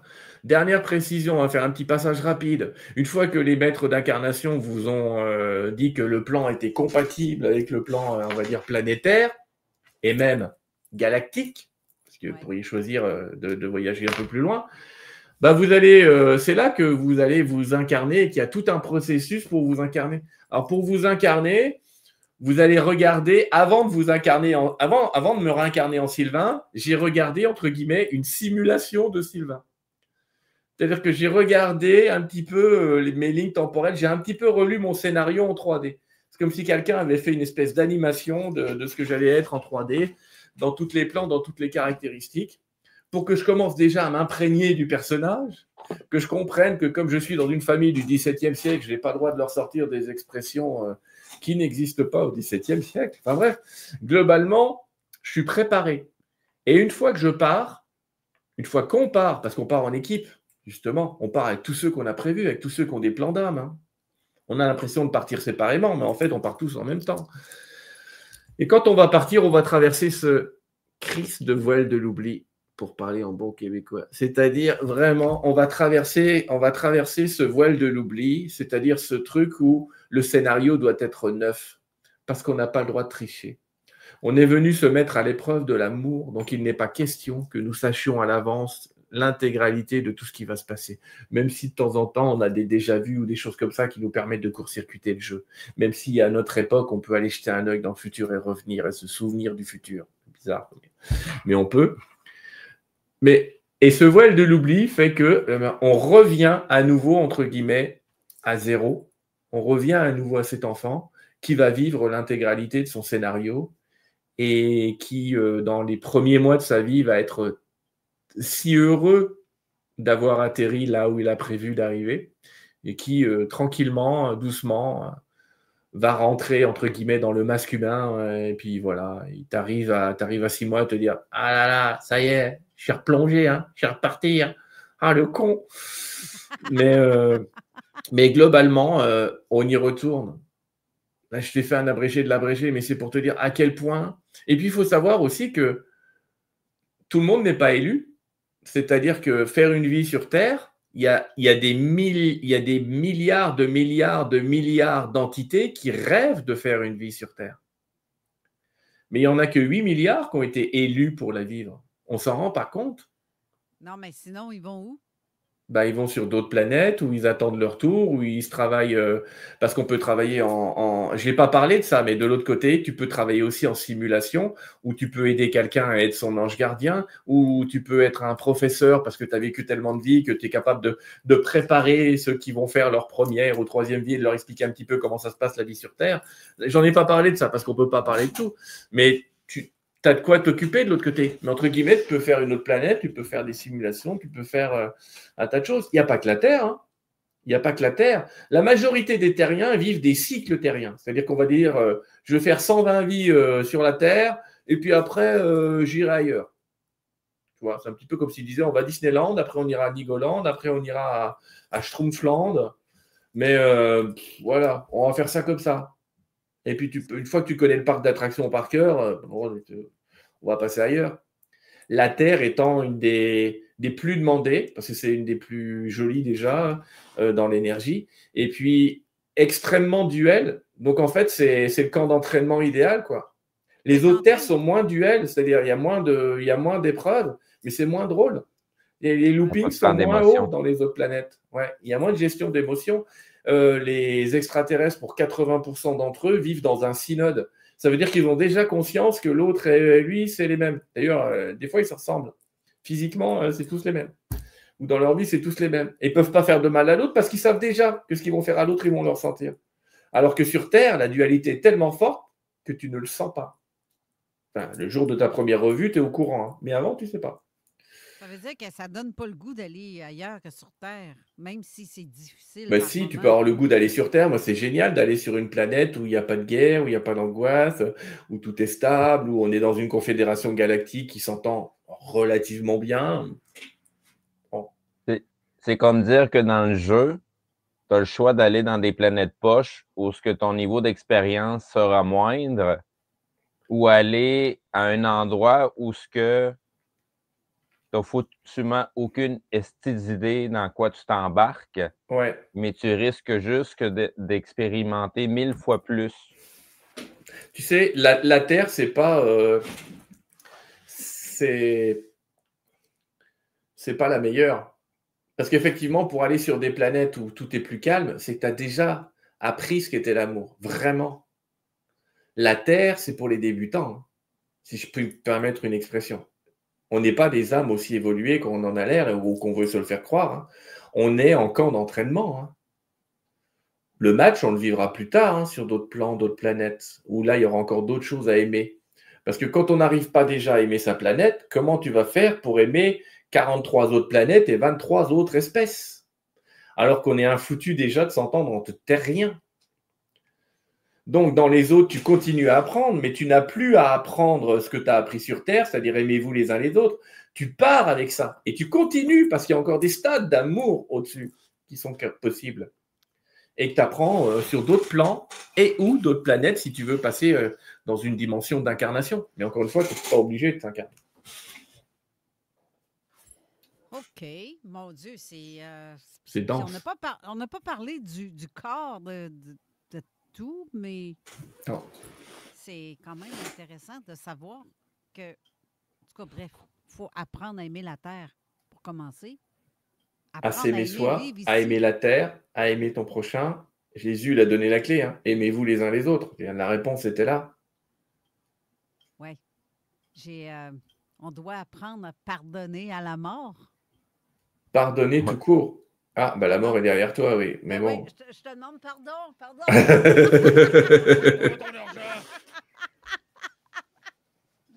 Là, ben, il m'étouffe pour vrai. Mais ça, c'est la mort Benoît. Donc, Jeff Benoît. Mais Jeff, là, enlève ton... On t'a reconnu. Non, mais c'est l'émission de Jeff dans à peu près 2 minutes. Ou presque. Mais sinon... On va sûrement parler de la mort à ton émission aussi, Jeff. Eh, Seigneur, c'est pas facile. Steve prend relève. C'est ton épreuve Mais- du jour. Hein. C'est ton épreuve du c'est jour. ça. Mais C'est juste drôle parce que c'est la mort lui-même. Puis pardonner à la mort. Pardonner à la mort. Pardonner, tu sais, ça veut dire se poser un autre regard sur. Ça ne veut pas dire qu'on a péché, ça veut dire qu'on s'autorise un nouveau regard sur quelque chose. il faut apprendre à mettre nos émotions de côté et les jugements. Alors, je dirais pas qu'il faut mettre nos émotions de côté, je dirais qu'il ne faut pas leur accorder tout le pouvoir. Tu vois ce que je veux dire? C'est-à-dire que mettre nos émotions... Pour maîtriser les émotions, il ne faut pas que les émotions nous maîtrisent. Ouais, on peut le dire comme ça. On peut le dire comme ça. Parce que quand tu es maîtrisé par tes émotions, n'importe qui peut te balader. Il suffit de savoir comment tu réagis. Tu le vois, c'est ce qui se passe en ce moment. Il suffit de comprendre que quand tu fais peur à quelqu'un, tu fais ce que tu veux. Alors tu lui dis oh, tu vas mourir, il y a un virus. Oh, tu vas mourir, il y a une guerre chez les Russes. Ça termine pareil. Mais globalement, la peur, c'est l'anti-contrôle des émotions. Quand tu as peur, tu laisses pouvoir à celui qui va te l'enlever. C'est quand on prend conscience de nos plus grandes faiblesses qu'on découvre nos plus grandes forces. Oui, c'est surtout quand on comprend que quand on est faible, on est accompagné et que quand on est fort, on est souvent tout seul. Ouais. Au moins, on n'est jamais faible. T'es accompagné par l'invisible. Tu sais, il y a une chanson d'Enigma dans les années 80 qui disait Don't be afraid to be weak, don't be so proud to be strong. C'est-à-dire, ne sois pas effrayé d'être faible et ne sois pas si fier d'être fort. Just look into yourself. Regarde à l'intérieur de toi, mon ami. C'est le retour à toi-même, le retour à l'innocence. C'était la chanson qui s'appelait The Return to Innocence, que j'invite les gens à écouter parce qu'elle était pleine de belles phrases, cette chanson-là. Et on retourne à cette innocence aujourd'hui. C'est-à-dire qu'on s'aperçoit que on vit une époque où on commence tous à nouveau s'apercevoir que si on n'est pas ensemble, on va être très faible et qu'on va être dominé. Sauf que pour être faible, il faut quitter son ego. C'est-à-dire pour comprendre, pour s'insérer dans un groupe, il faut quitter ton ego. Sinon, il y en a toujours un qui affiche le bazar. Quand on dit quitter l'ego, ça ne veut pas dire non plus qu'on n'a pas besoin d'ego. Justement, dans le livre, on vous explique à quoi sert l'ego et qu'il est bien utile. Mais c'est pareil que ce qu'on a dit tout à l'heure pour les émotions. Se laisser dominer par ses émotions, se laisser dominer par son ego, ce n'est pas le bon truc. Comprendre qu'il est utile parce qu'il nous permet de rester sur la trame de notre vie, sur le personnage qu'on a inventé, oui, en ça, il sert. Mais il faut que le personnage te serve, pas qu'il te desserve, comme les émotions. Il faut qu'elles te servent et pas qu'elles te desservent. Les émotions, c'est un indicateur sur un tableau de bord. Mais après, c'est toi qui choisis ce que tu en fais. Quand tu as l'icône essence là, qui clignote orange pour te dire que tu n'as bientôt plus d'essence dans ta voiture, enfin, vous êtes du gaz. Mais quand ça te dit que tu n'as plus d'essence dans ta voiture, tu as deux types de réactions. Tu as les mecs qui sont tranquilles et qui disent bon, on va attendre la prochaine station. Et puis tu as les gens qui sont en panique et qui disent j'ai plus d'essence, j'ai plus d'essence, j'ai plus d'essence, j'ai plus d'essence. Bah, dans les deux cas, ça ne va pas remplir le réservoir. Hein. Mais il va falloir choisir un petit peu, choisir l'attitude à avoir. Donc il y a des gens, c'est j'ai tel problème, j'ai tel problème, j'ai tel problème. Eh ben, tu peux le répéter autant que tu veux, mec, ça ne va pas le résoudre. Donc il faut tenir compte du fait que tu as un problème. On ne te demande pas d'être dans le déni, sinon tu vas te retrouver en panne au milieu de la route. Mais ce n'est pas la peine non plus d'appuyer tout le temps sur le bouton qui fait mal. Oui, puis de demander de l'aide tout le temps parce qu'on n'est pas capable de le faire soi-même, là, c'est pas mieux non plus. Tu sais, aux anges, tu peux leur dire guidez-moi vers une station d'essence, mais c'est pas la peine de leur dire remplissez mon réservoir. Ça ne marchera pas. Exactement. Exactement. C'est ici que s'achève notre émission parce que même déjà qu'on va rentrer dans le. Mon Dieu. On va verser de la pub sur son émission. Ça va ouais, non, mais on dira rien. Oh, je pense qu'il s'en vient que ça faut. Merde. Alors, je vous laisse là-dessus. Merci beaucoup d'avoir été là, Sylvain Didlot. Merci à vous. Donc, je vous rappelle le titre de son livre, Pardonner à la mort. Et très disponible. Demandez-le à vos librairies, votre librairie favorite. Il est excellent, je peux vous le garantir. Et c'est Jeff qui sera là à l'émission avec la mort, justement, après. Puis, on a de la visite de mercredi aussi dans le studio, qui est... Quoi? Il parle pas. Ça va être long, cette émission-là. Et c'est ça. Et on a mercredi aussi qui va être là. Donc, restez là pour l'émission de la Zone Insolite. Merci, Sylvain Didlot. Merci. Steve aussi. Et on se revoit pour la semaine prochaine pour une autre belle émission de Zone Parallèle. Donc, mais restez là pour la Zone Insolite avec Jeff Benoît. et où, si vous voulez. Fait que bye tout le monde. Merci, Sylvain. Salut. Merci. Bye. Bye-bye. CJMD 96.9. En provenance de Lévis.